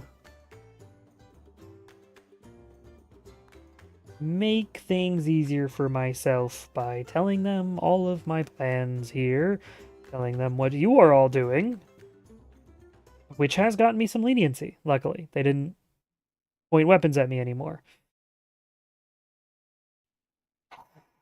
He just takes a big, long sigh, goes, it might take a while longer for me to get down there legally. Legally, yes. There is a way to get you down here faster if you get to a spot that I have been to before. Lovely, where am I going? Aram.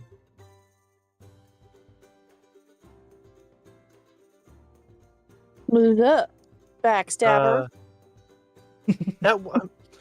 Okay, I'm Right. sorry. It wasn't me. Mm-hmm. Where?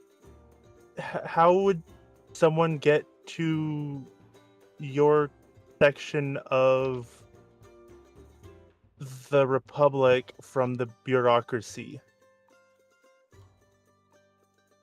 Follow the cathedrals? Yeah, you would know where the Legion quarters are, and it's like a day across the city. I mean, not for a dragon who could fly over the city, but spoilers, maybe don't fly as a dragon across the city that hasn't yet invited you. That might cause some panic. But as you're saying this, Calicrit's now just looking through your eyes and goes, or pick a place not in the Republic that I can use a door, perhaps, is a good idea, maybe? Oh, well, we did travel all the way here. Go back all the way to Doratha. Go back home.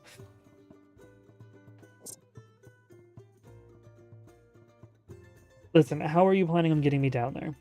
Without me having to worry about literally being in the Republic. We can bind one of these doors to a location that we have seen before. So that would allow you to then come through this once we open it. Fan-fucking-tastic. Your friend Rigel owns a shop that's literally only partially away from here. Can you bind it to his shop? Yeah. Hey, Rigel. Why don't you take control of one of these doors and bind it to your shop? Okay. Let's do this big fancy ass one so that maybe hopefully something else doesn't come through it. Or maybe we keep that one closed permanently. Okay. Up to you. Want to rebind the big fancy door? Do I want to? Yes. But I don't know, man. I think it's a fine idea. I mean, it's big and fancy for a reason. It is. It is. So maybe we leave it. Let's find a normal door. Yeah, there are plenty of doors. There's the door that goes to the underground of Tamont that you guys have a tentacle right outside of. It's like a weird gate-looking door. There's double doors. There's another large door that's not as elaborate. There's a sliding door like the eastern one. There's a bunch of doors. Wait, what about this weird gated door? Yeah, that would be the one that goes into the cages underground. It's actually the metal door, the completely metal door. Oh wait, no. Gated door. Okay. Yeah, it looks Do like I know where this goes to? it looks like a front gate of like a mansion or something, but it's been turned into like a door shape, right? So it's not quite the shape that you see there, but it does look like somebody took like an elaborate wrought iron gate and made a like door version of one. And you don't know, you've never opened it. Would you like to open the door? I'm gonna open it. Okay.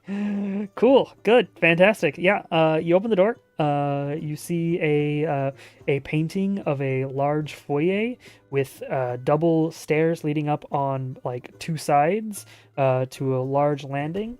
It has Frankian flags inside of it, and you're fairly certain you've been to this location before. Oh, hey. Because you're pretty sure this is the foyer or the entrance to the place that you guys went to go to the ball for back in Paris. Neat. I'm gonna close it. All right, close the door.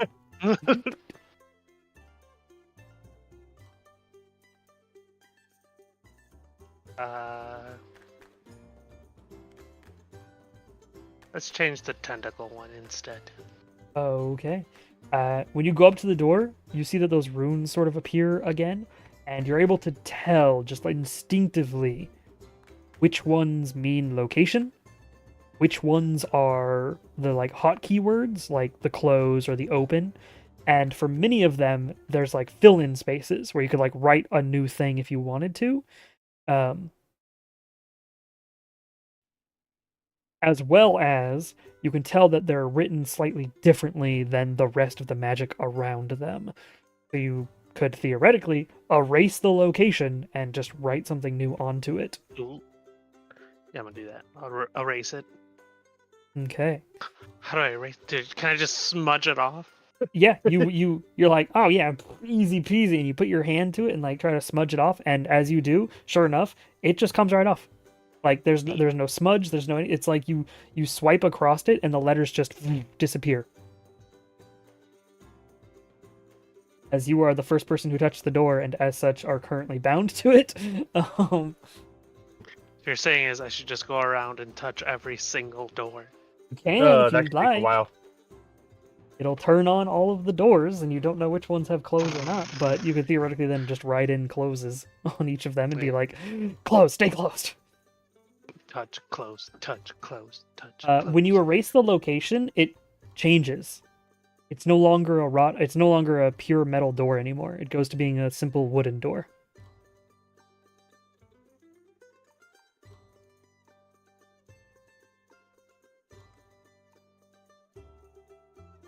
Gonna write a location into it. Yeah. Which one? I forgot the map layout. 4 locations. Hey, Mai, did you even tell me where? It's your shop, the closest shop to the Republic. Yeah, it would be the Bergen. pawn shop in Campen would be the Camp. location. Yeah. Oh yeah, that's right. Yeah, it wouldn't be your fishery okay. in Bergen. It would be the pawn shop. Okay. The totally not assisting pirates sell things shop. Yeah, no, definitely not. Nice. Yeah. If that's the location that you write, you just write like, what was the name of that shop? Did you guys ever name that? I don't know if you named it. I suggested a name, but I don't think we ever decided on it. Yeah, it's just labeled as a Harbor Pawn Shop on my notes. Yeah, mine just says pawn shop. We gotta name it, obviously. I said Charybdis, since the other one is Scylla. Yeah. And then we ended up fighting Charybdis, so that was interesting. I definitely spelled that wrong. There we go.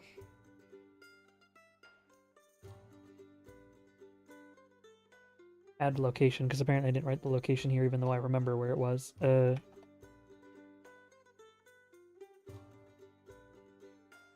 I forget, I'm also going to do that for the other thing.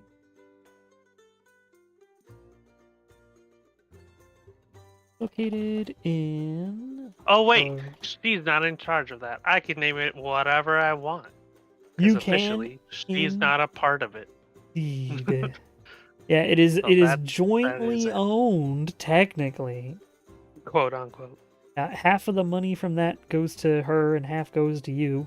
Which now it's half goes to the pirates and half goes to you.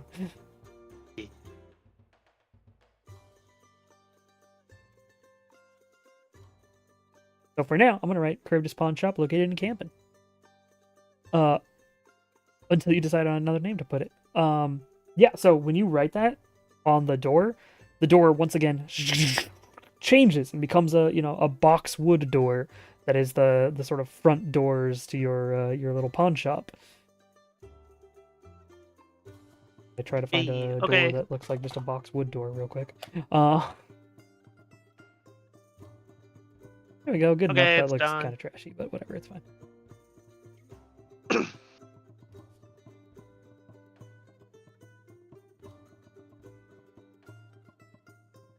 All right. So Calicret goes, all right, it won't take me as long to get there than it will to get through security here. Give me a few hours, probably. Maybe. You look a little worse for wear, or your friends do around you. So try to take a break for a little while, and I will be there as soon as I can.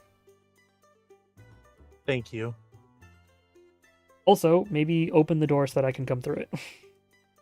Yeah. Rigel, why don't you open that door Okay. and then we'll camp it. Leave. Yeah, you open the door, and sure enough, the picture on the other side is like the front desk that you know of, and it has an image of some of the employees who you had met before, literally like in the middle of doing their work. Just gonna go walk through and be like, surprise! Yeah, do you? Yep. All right, you walk through, and sure enough, you are in the Charybdis Pawn Shop.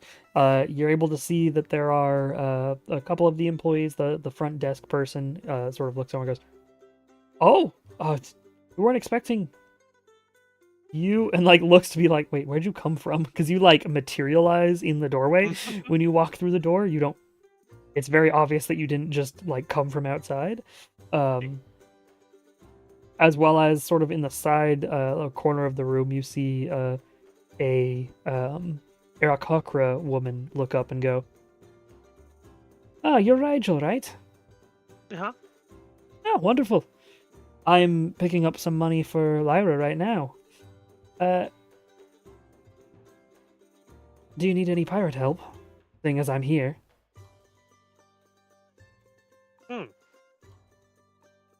Or need to Me. get some word to Lyra.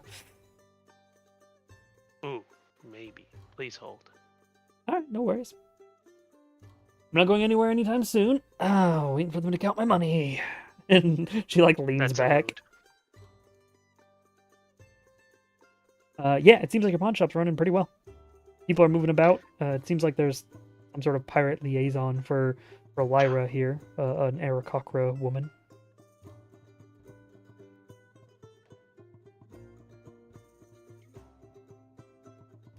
Maya's on the other side of the door, so currently no. She probably is not even listening.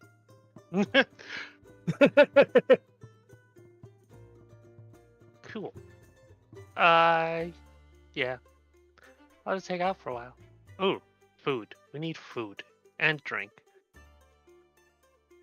The pawn shop person sort of goes, "Oh, yeah, of course. There's plenty of restaurants near here if you want to go to one of the restaurants, sir." Oh, I don't know how long I have. Hold on. And I'll just walk through. Be like, "My, Huh. how long do we got?" Oh, it'll be a couple hours before Calicret hits your pawn shop. Oh, okay. We could go pick up some food and stuff, and Cal could probably like take a nap. Nap. I do need a nap. And everyone could probably take a nap. So importantly, when you turn back around to like go through the doorway, you can see out to like the front of the shop. You can feel that there's another doorway there, and you can choose which doorway to go through. and you just pick to go back to where Maya is. It's a weird feeling. It's like you can tell that there's two possible doorways here. There's you walk out into the street, or you go back to this room, and you can just tell that the door is open, and you can go through there. It's weird.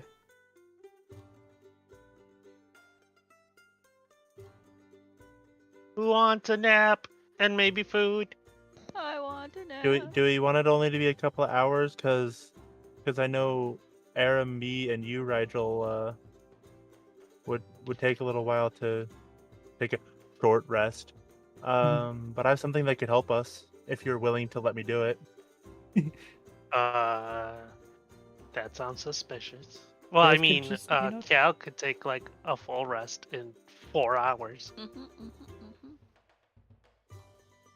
Yeah, but we don't know if something's gonna happen, right? So don't the rest of us want to be ready? Oh no, yeah. Okay. You cool for 10 minutes? I should probably tell the people. I left someone and I told them to wait. Oh, do we need to tell Lyra anything? Do we need help? I don't remember who all is being attacked. If we could send some pirates over there, or allies. Yeah, what you remember is that the Black Fleet with Lyra are, or they were at least, last you know, assisting Frankia at the water portal, the one that opened after Charybdis Oh, that's right. exploded. Yeah, apparently that portal ripped open a little larger when the sort of apocalypse stuff was happening, when all the other portals started opening or reopening. And apparently Lyra and the sort of pirate fleet had gone over there to assist to make sure that the secret that there's a giant portal to the water plane stays a secret. So they were attempting to keep that shit under charge. And last you know, Lyra was on the other side of that portal before that happened. She was sailing the water planes. Hey, it's been a long time. We went to the Feywild. Oh, we should tell her we're back. I'll tell her we're back.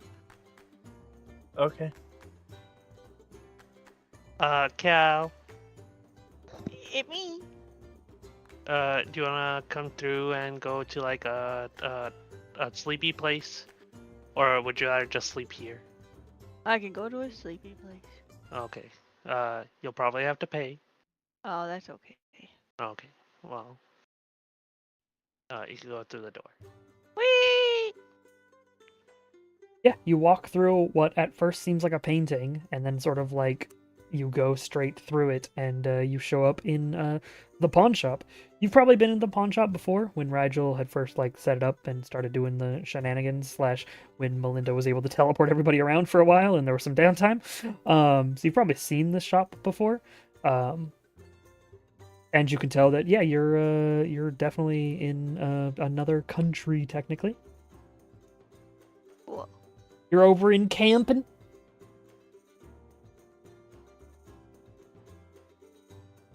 And- Yeah. And you also get that feeling when you turn around, when you look at the doorway, that you can either go out to the front, like out to the street, or go back into the room that you guys were just in. Oh. It's a weird feeling, because it's like you can see two different possible rooms behind the doorway. Magic is weird. Yeah. But what would you guys like to do now that you're on to temporary free time? Are you guys going to try to like long rest and wait for Calicrid? Are you guys trying to be like quick about this? Like, Well, mine knows that when Calicrit says a couple hours, it's not going to be enough for a long rest. That's why she was asking Rigel and Aram if they're okay with like a 10-minute power nap. I like 10-minute power naps. Same. Okay, we can do that here.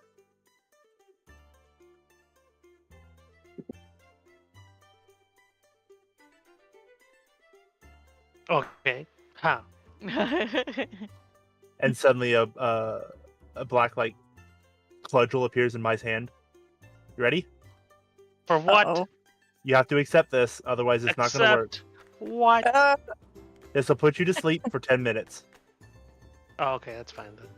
What? Yeah, Arab, you just watch as Mai says all this, and then slap! It just hits Rigel over the top of the head, and he is now unconscious, quote unquote, for 10 minutes. Yes. You are 2 for 4 today, ma'am. What the frick is happening? Also, Thank you. you have to accept it as well. It'll be a 10-minute power nap, and then you'll wake up refreshed. Enough. Yeah, short rest, I believe, right? Yes. And the only reason I am making this preamble is because it does not work on elvish creatures. If they, Yeah, that's why they have to accept. I'm gonna look at Kaliana in the back of in the back of Kaliana. Kaliana, you'll revive me if she kills me, right? Yeah. Okay. I accept. Okay. Crack. bonk, as you also go to sleepy times. You'll get the benefits of a short rest upon 10 minutes passing. So you don't have to do like an actual full short rest where it takes like an hour or more. Let me check. Which means you could be refreshed in case something happens before Kiel the Crit gets there, basically.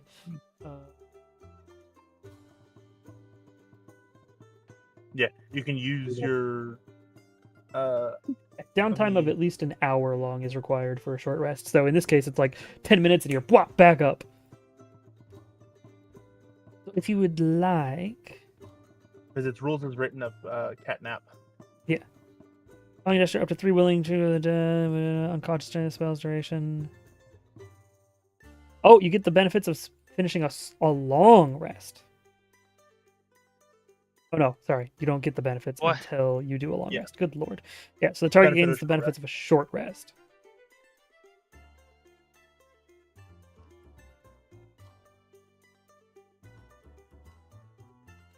So yeah, if you guys would like to, you may do the short rest command. Basically And specify amount of dice you want to heal. Yeah. Can I do it too?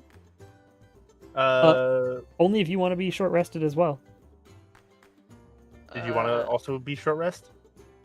Or do you want to try to take a full long rest? Yeah. Because yours I'll is try 4 it. hours. Yeah, I'll just do the full. Yeah. What's the Okay. command again? Just SR?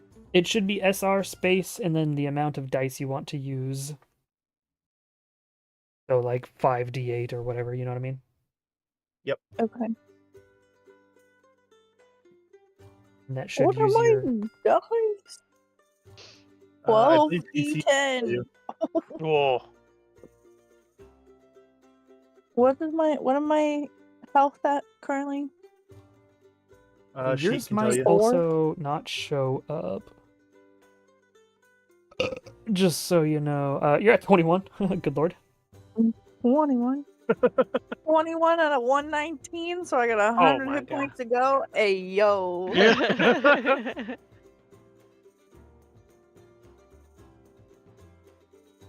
Double just gonna do check. 8d10 then. Frick it. They come back after a long rest, right? Half of whatever you used comes back after a... That's fine. I'll be plenty. I think it's half of Yeah, we your don't often take a maximum short comes rest. back. Yeah. I believe it's half. Oh, Of your... What? yep. It doesn't count your. Yeah, one of it's your not classes. counting your things. How many dice did you want to use? I used 8d10 out of my 12. And then what's your con mod? 3 plus 3. Or no, that's charisma plus 2. Double check here real quick. There's some crappy rolls in there. Ugh. But there's also some really good rolls in there. Damn. But yeah, More like a good rolls 10, than 9, bad. 8, Yeah. couple 7s.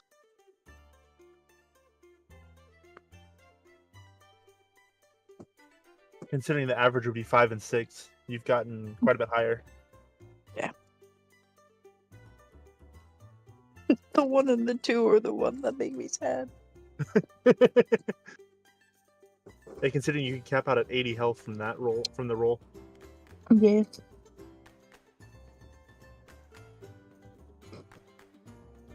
You're just a little above average. Of what you die plus your Constitution modifier per dice. So you used 8 dice, so that's plus 16. Ooh. Yep.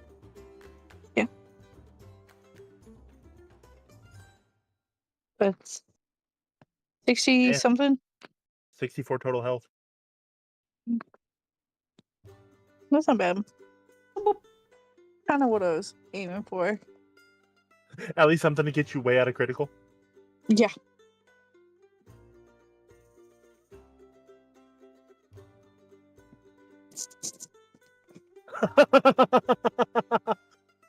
Nice.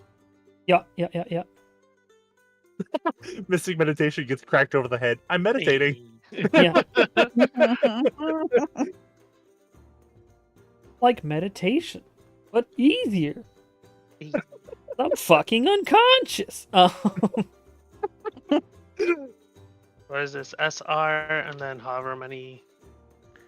Yeah, SR Dice? space and then the amount of dice you want to use, like the type of dice plus the amount of dice you want to use. Yours are set. I think I just never added the Aram's celestial Angel blood. stuff. Yeah, Yeah. hit dice to the bot, so it doesn't know that hey, each level of thing is that much of whatever dice, which is my fault. But we'll just fucking do it manually. Yep, we can get around it. Yeah, for the time being.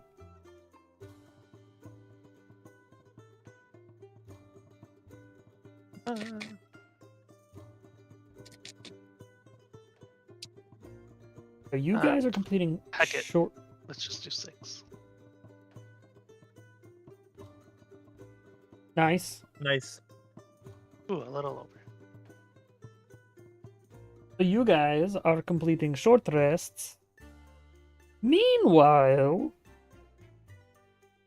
Eliana, during this 10 minutes, are you going to go out into the city or are you going to try to rest here with everybody else who's unconscious?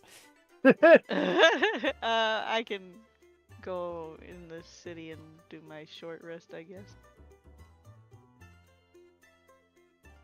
Yeah, do you technically wanna- Sid's awake, so Mike could also send herself to sleep. Mm-hmm. Do you want to do a short rest or do you want to do a long rest, Cal? Long. Okay. That's going to take possibly 4 hours. So you would want to go and either find a place to actually be, or you can try to do your meditation sleep here with everybody else who just knocked themselves unconscious. Yeah, I guess I'll do it here. Everybody else is. If we all die, we die together. So you'll begin your sleep here while a bunch of people are unconscious, and Sid's like, what the fuck's going on here? And then after 10 minutes pass, Kaliana, you're still attempting to like sleep, you're meditating, you're doing your normal elven thing, while Rigel, and Aram, you all wake up. Hooray! My head hurts. Aram, you can't be mad at your rolls. Fucking look at mine.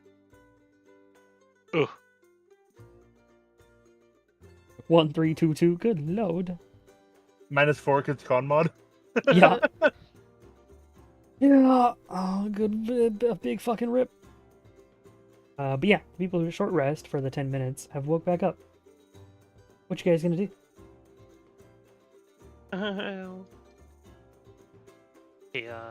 Y'all.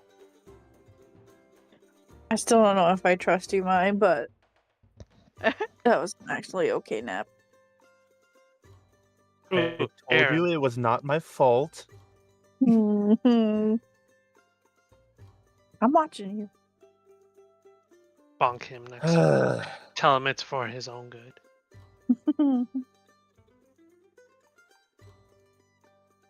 Aaron, you need Oh. any healing? Yes, but I'm actually okay right now. Oh, okay. But thank you. I feel above 50%. Oh, I'm feeling okay. I'm not gonna be running any marathons anytime soon, but I'm feeling okay. Thank you. Currently Oh. alive. Said like 3 or 4 times. Well, just to let you know, there's some shops on the other side of this door. If you want to go buy anything, do anything, I guess we got a while to wait. Oh. Shopping?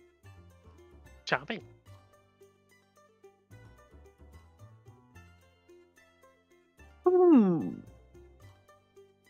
I might go peruse.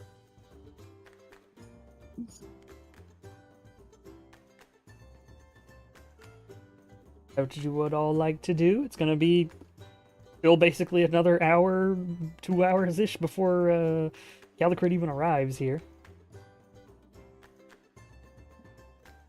I'm gonna go let the people on the other side know what's going on because I told them to hold tight. So I'll be back. Yeah, so 10 minutes have passed since you've been disappeared, and you show back after 10 minutes, and they're like, "Oh, you're back. I." Hi. Sorry, that took longer than I thought. Is there a Kokra lady still here? Yeah, she is. Oh, okay. She's like dozed off though. Like her like hat is like just over her eyes, and she's leaning back in a chair.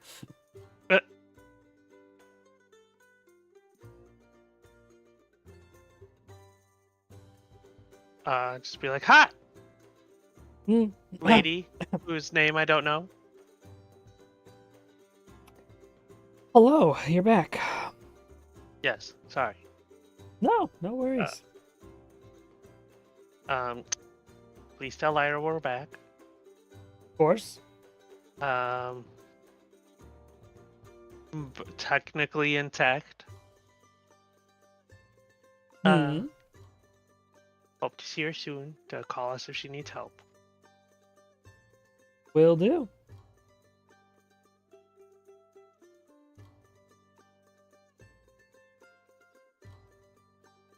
Do I got any money to collect? Would you like to try to collect some money from here? Let's see. Yeah, I want to ask the person working. Be like, hey, I haven't been here in a while. I don't know what time it is. I don't know what day it is. What is going on? I believe your last payout was the 18th of summer 1, which means, yeah, you got paid out then. So if you come over and are like, hey, money, the person at the front counter will be like, oh, yeah, we had sent some money just last month for you. Oh, okay. Yes. Never mind then. Yeah, we if you can wait like 13 more days, we'd have half a payment. Half a season's worth of payments. If you need something immediately, you might be able to give something. Most of it's going towards bills right now, though, and moving around some other. And looks towards the Aarakocra lady and goes, "I'm moving other product currently." I see. No, that's fine. I can wait. I don't need anything now. All right, wonderful. Do you need to buy anything? Do you want to actually, peruse the items that are being pawned? I Miscellaneous want to sell something, junk? but I don't know if anyone will buy it. Oh, well, we're fairly certain we can find somebody who'll want to buy something, depending on what it is.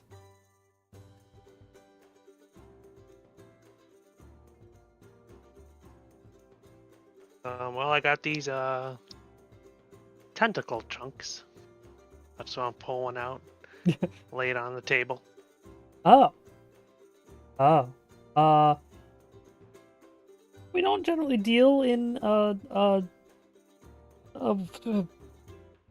was gonna say food items, but this might be a biohazard if I'm gonna be honest. We It don't probably is.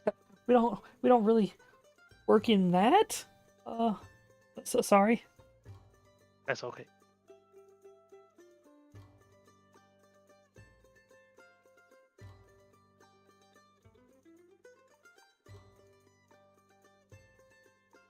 What about Aram and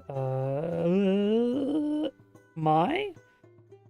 Mai's just gonna hang out in the room and go over her notes while sending her eye around again, just try to scout out whatever she can.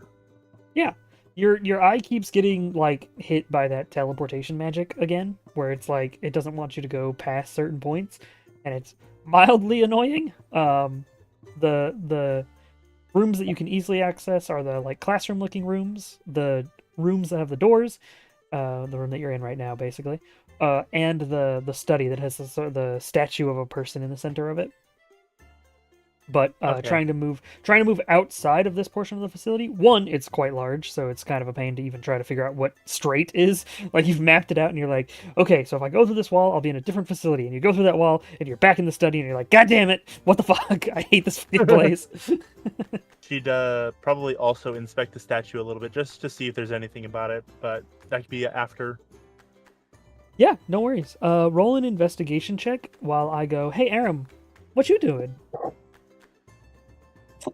I kind of want to go look for.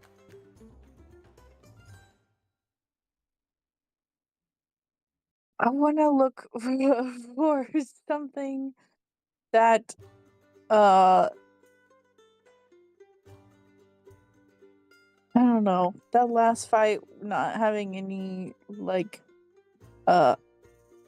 damage that will do damage to multiple people kind of made me upset. So I Mhm. don't want to go look for something that I can use that will hit multiple targets. Yeah, sure. Maybe like a magical item or something. Yeah. If you're willing to spend money, you can probably find some stuff. If you're looking just for like base practical use I'm- stuff, then some alchemist's fire is always good. Just throw a fucking bottle of fire at somebody, and it just creates a zone of burn. That's always Mhm. like a cheap solution to that.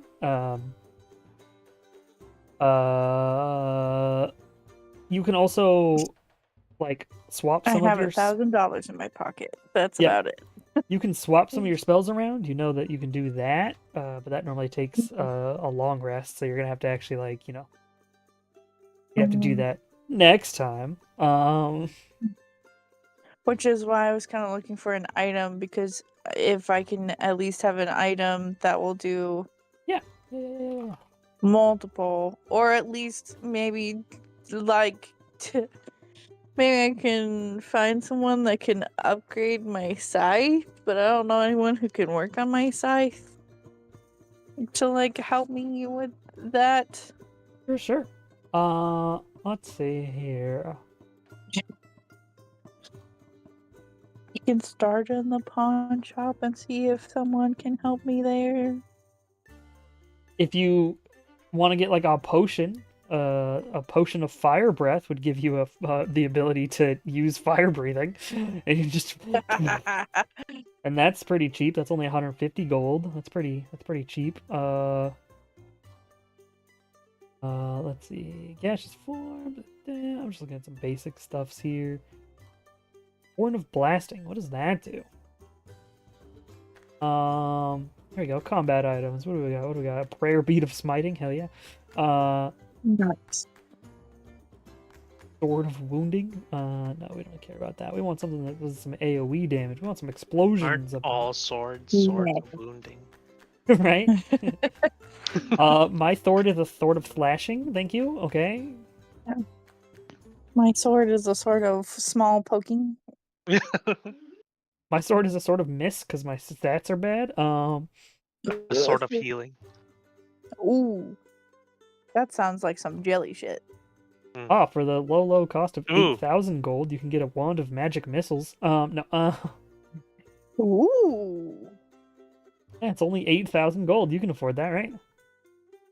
Sure, in another lifetime. There you go. Staff of You could- Frost. Get a Staff of Do Frost. you have any for, souls? You could literally sell a soul. Yeah, you know, Ooh. 26,000 gold. That's pretty cheap. But yeah, if just you want like a practical item, then Alchemist's Fire is going to be your cup of tea. If you want a magic item, it's going to be more expensive.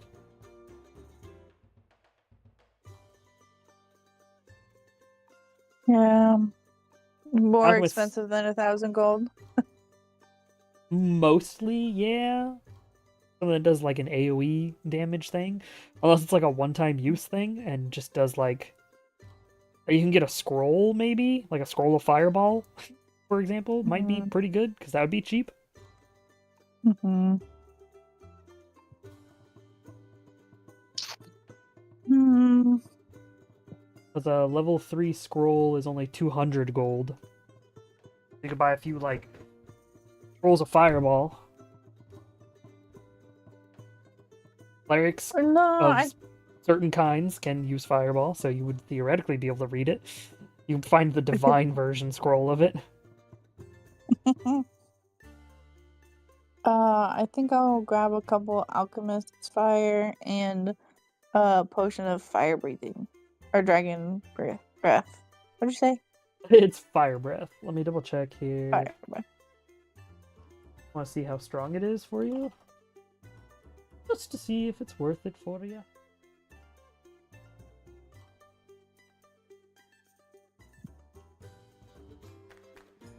Because they're all gonna be actions and whatnot. So they're all gonna take up the same amount of action economy. Blah blah. But at least I'll have something in case we go into another fight before our next long rest. Oh, it looks like the Potion of Fire Breath is one target. Hang on. There is Dragon's Breath. Ah. Single target. Ah. Hang on.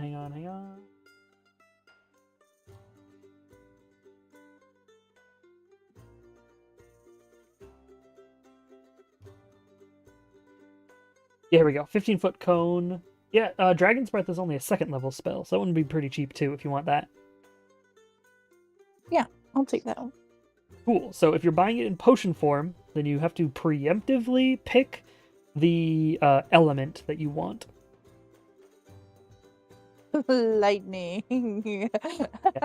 So when you go into this alchemist, the person here is like, oh yes, and you want Dragon's Breath? You said I have a few available. I have 3 of every flavor, as one might say, and pulls out like a tray of it. So I've got 3 of lightning, 3 of fire, 3 of acid, 3 of poison, 3 of 3 of cold.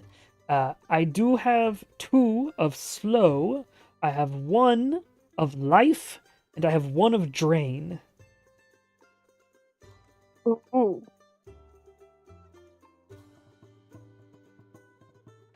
Ooh. So 3 of every normal dragon. He's got 1 emerald dragon's breath. He's got 1 of the shadow dragon's breath. Specifically, I believe it's a cursed kin. I have to remember what it's actually called. But it might be the obsidian dragon actually. I'd have to go double check my dragons here. Hang on. But it's a draining breath. And then he has 2 custom ones of slow breath, which are copper dragon. They're the alternate version of a copper dragon's breath weapon. Yeah. That's how I got my slow bow. Yeah. How much for the drain and the acid? Yes. So for the acid breath, you're looking at 170 gold. For drain, you are looking at about 210. 170 and 210. And then how much for the alchemist fire?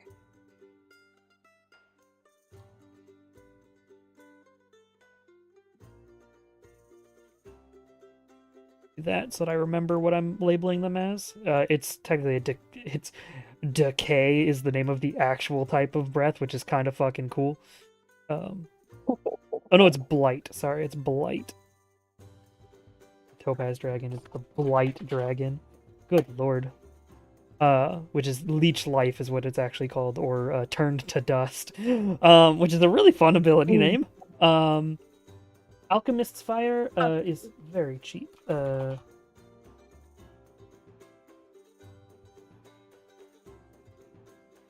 Alchemist's fire is only 10 gold each. Oh.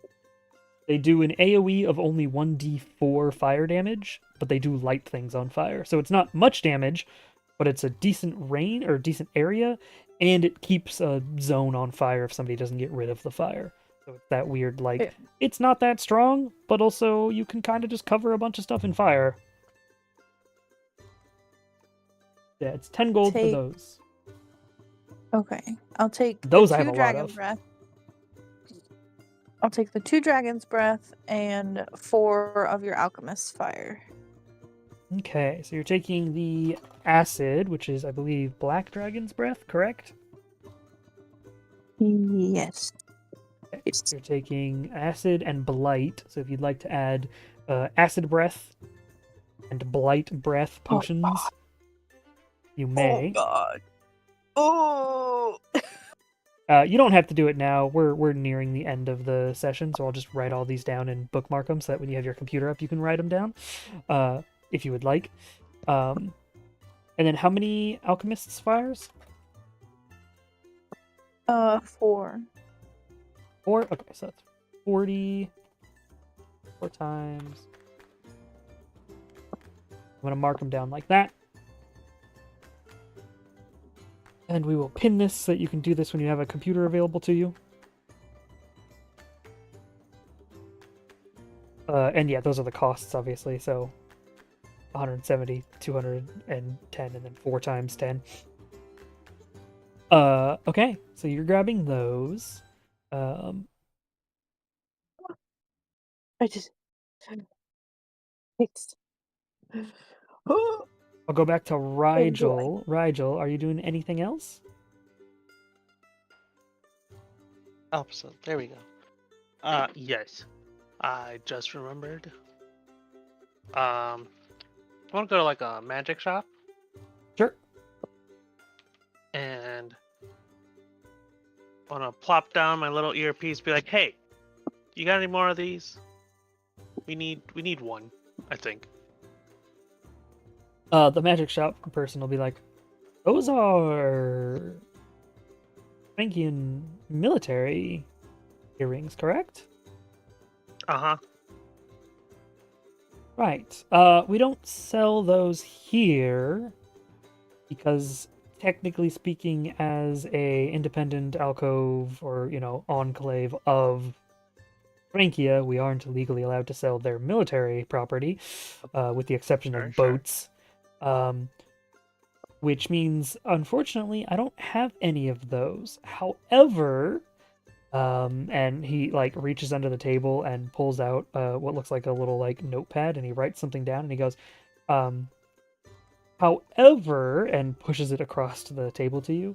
I've heard of some people who might possibly have some, just like under the table sales, and you see a location written down. Oh, okay. Sure. The total amount of money is... Yeah.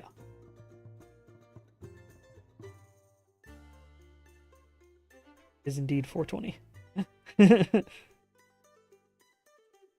Removing 420 gold. If you go to that location, it is an underground market. So you actually see like a bunch of other pirates. You see a bunch of the kind of friends Mai would have and the kind of friends Lyra would have all mixed together. Their specific group of workplace, if that makes sense. Oh, poop. Wait. Before I leave. Yes. Because it's a magic shop. There was Oh, also yeah. one other thing I wanted to do. So I got this book, right?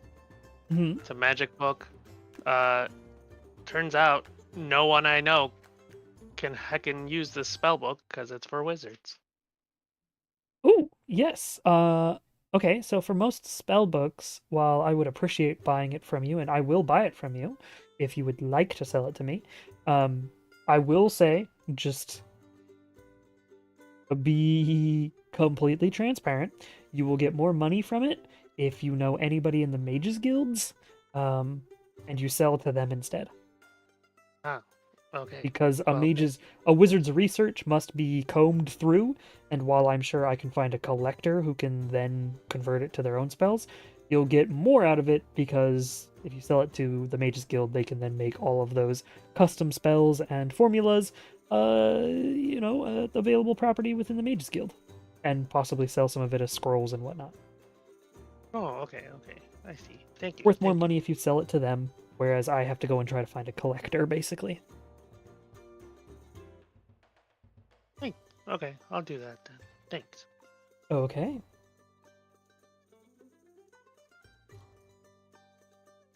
So yeah, then if you go to the Underground or to the Mages Guild, it's up to you. We'll go to the underground. That's more important right now. Right? You see the seedy underground. The center of the room is sort of like a bar fight region. You know what I mean? Like it's a sand pit where people are fighting in. And then surrounding it are a few stalls that have different like people selling miscellaneous crap.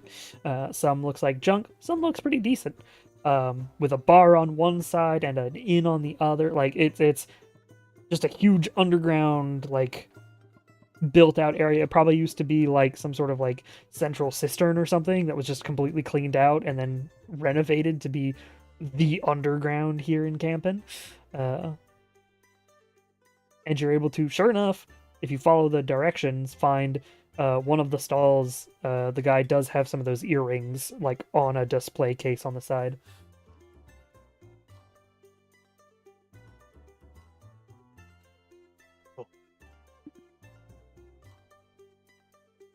So, Hello? hi. Mm-hmm. I'm looking for some stuff, and just take the earpiece down, show it to him. I need some more of these. How much you selling them for? Oh, yeah, those are pretty cheap nowadays. I'm getting a bunch of those. And he sort of goes to the box and he opens it, and you see it just has like a pile of them in it. As he goes, Fantastic. yeah, a set of 4. So if you want 4 of them, is 100 gold. That's it. You know what? Sure. Let's do a set of 4. Wonderful. And he grabs 4 out, and you can see that very obviously picks out 3 of like the normal ones, and then 1 of the commander ones to make sure that they all do work and can link. And he goes, okay, that one's the big one, right? Yeah, okay. Yeah, 100 gold, and here's your set. Fantastic. Amazing. If you need any more underground Frankian stuff, I sell it all. FBI? No. All right. Oh, don't worry, they won't mess with me, Ooh, why? because I'm one of them. They say this is underground Hey. stuff, but to be completely honest, I'm selling the extra stuff they manufacture. I make money, I send it back to Frankia, and nobody bothers me, you know? Makes sense. Exactly. Sometimes you ex-Frankians, such as yourself, I can tell you're one of us, come on by and you're like, you can't live without one of them Frankian properties, so I make sure that they're available to those outside the country. Of course, we don't have any of the powerful shit. We don't have any of the crazy stuff. And he reaches down and pulls out one of the like bolt rifles. This is the newest thing I have, which recently started manufacturing last year. And he just Oh. shows off one of the electric bolt rifles. Standard military issue these days. And he puts it back down under. But, you need anything new or completely off the books? I might not have those. Cool. Okay, this is good to know. Yeah, if you ever need anything else, you need a little taste of home because you're stuck here in camping, just come on by. Well, do. That's it. I'll just leave. I don't want nothing else. Yeah. Yeah, you're able to leave just fine. He did seem Frankian by nature, and in fact, you saw a seal on one of the boxes in the back. That's like a military seal. So, like, he probably is legitimately, like, taking the extra manufactured shit and just selling it here in Campen.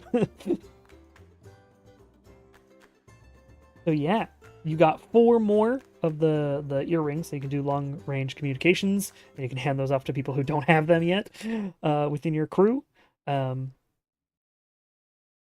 As well as Aram now has those potions, and I think we will end tonight with the Aldecrit making it to the pawn shop and just like standing there waiting for you guys. And Yeah. Oh, yeah, I- does Cal I want get a- anything? Do I get a long rest? not yet. Okay.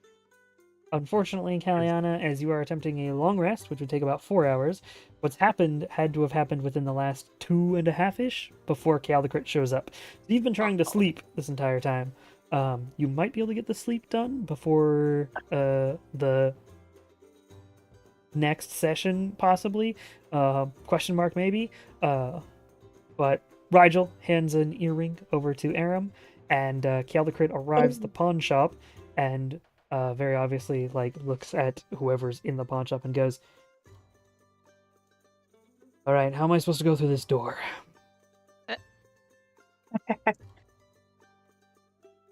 I just walked through it. Yeah, I can't see the door. Here. And he puts his hand on your shoulder and goes, "Walk through the door." Ah, okay. Let's go. Yeah, and when you choose to go through that door, his hand follows along with you, and he gets dragged through into the same room as the rest of you, and he goes, "Well, that didn't feel weird at all." Right? Well, great. Now I'm in the Republic completely illegally. I'm sure this will go fine for me, and I won't have to talk to anybody about this later. How can I be of assistance? That's where we'll end for the night, with Caldecrit having made it down with you guys in the big old teleportation room. You now have an ancient red dragon's assistance, or at this point, an ancient red and gray dragon's assistance. And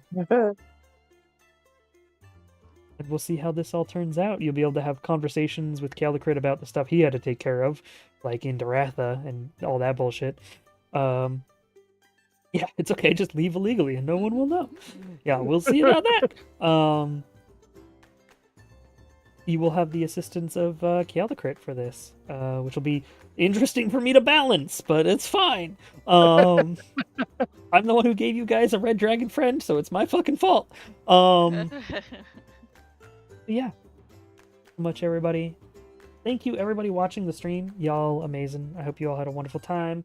I will be back tomorrow to I don't know if I'll do an early stream. If I do, I'll probably play some Legend of Dragoon. Ooh. My phone is ringing because it's telling me to feed the dog. I'll go feed him in a moment. We'll probably play some Legend of Dragoon early if I stream. Legend And of then- Dragoon. Later on in the day, we'll be playing with hopefully Rogma, who has a new computer and everything will be set up. Definitely, probably 100%. Sure. And possibly with other friends as well. Yeah, we'll do our multiplayer Monday game stuff, hopefully.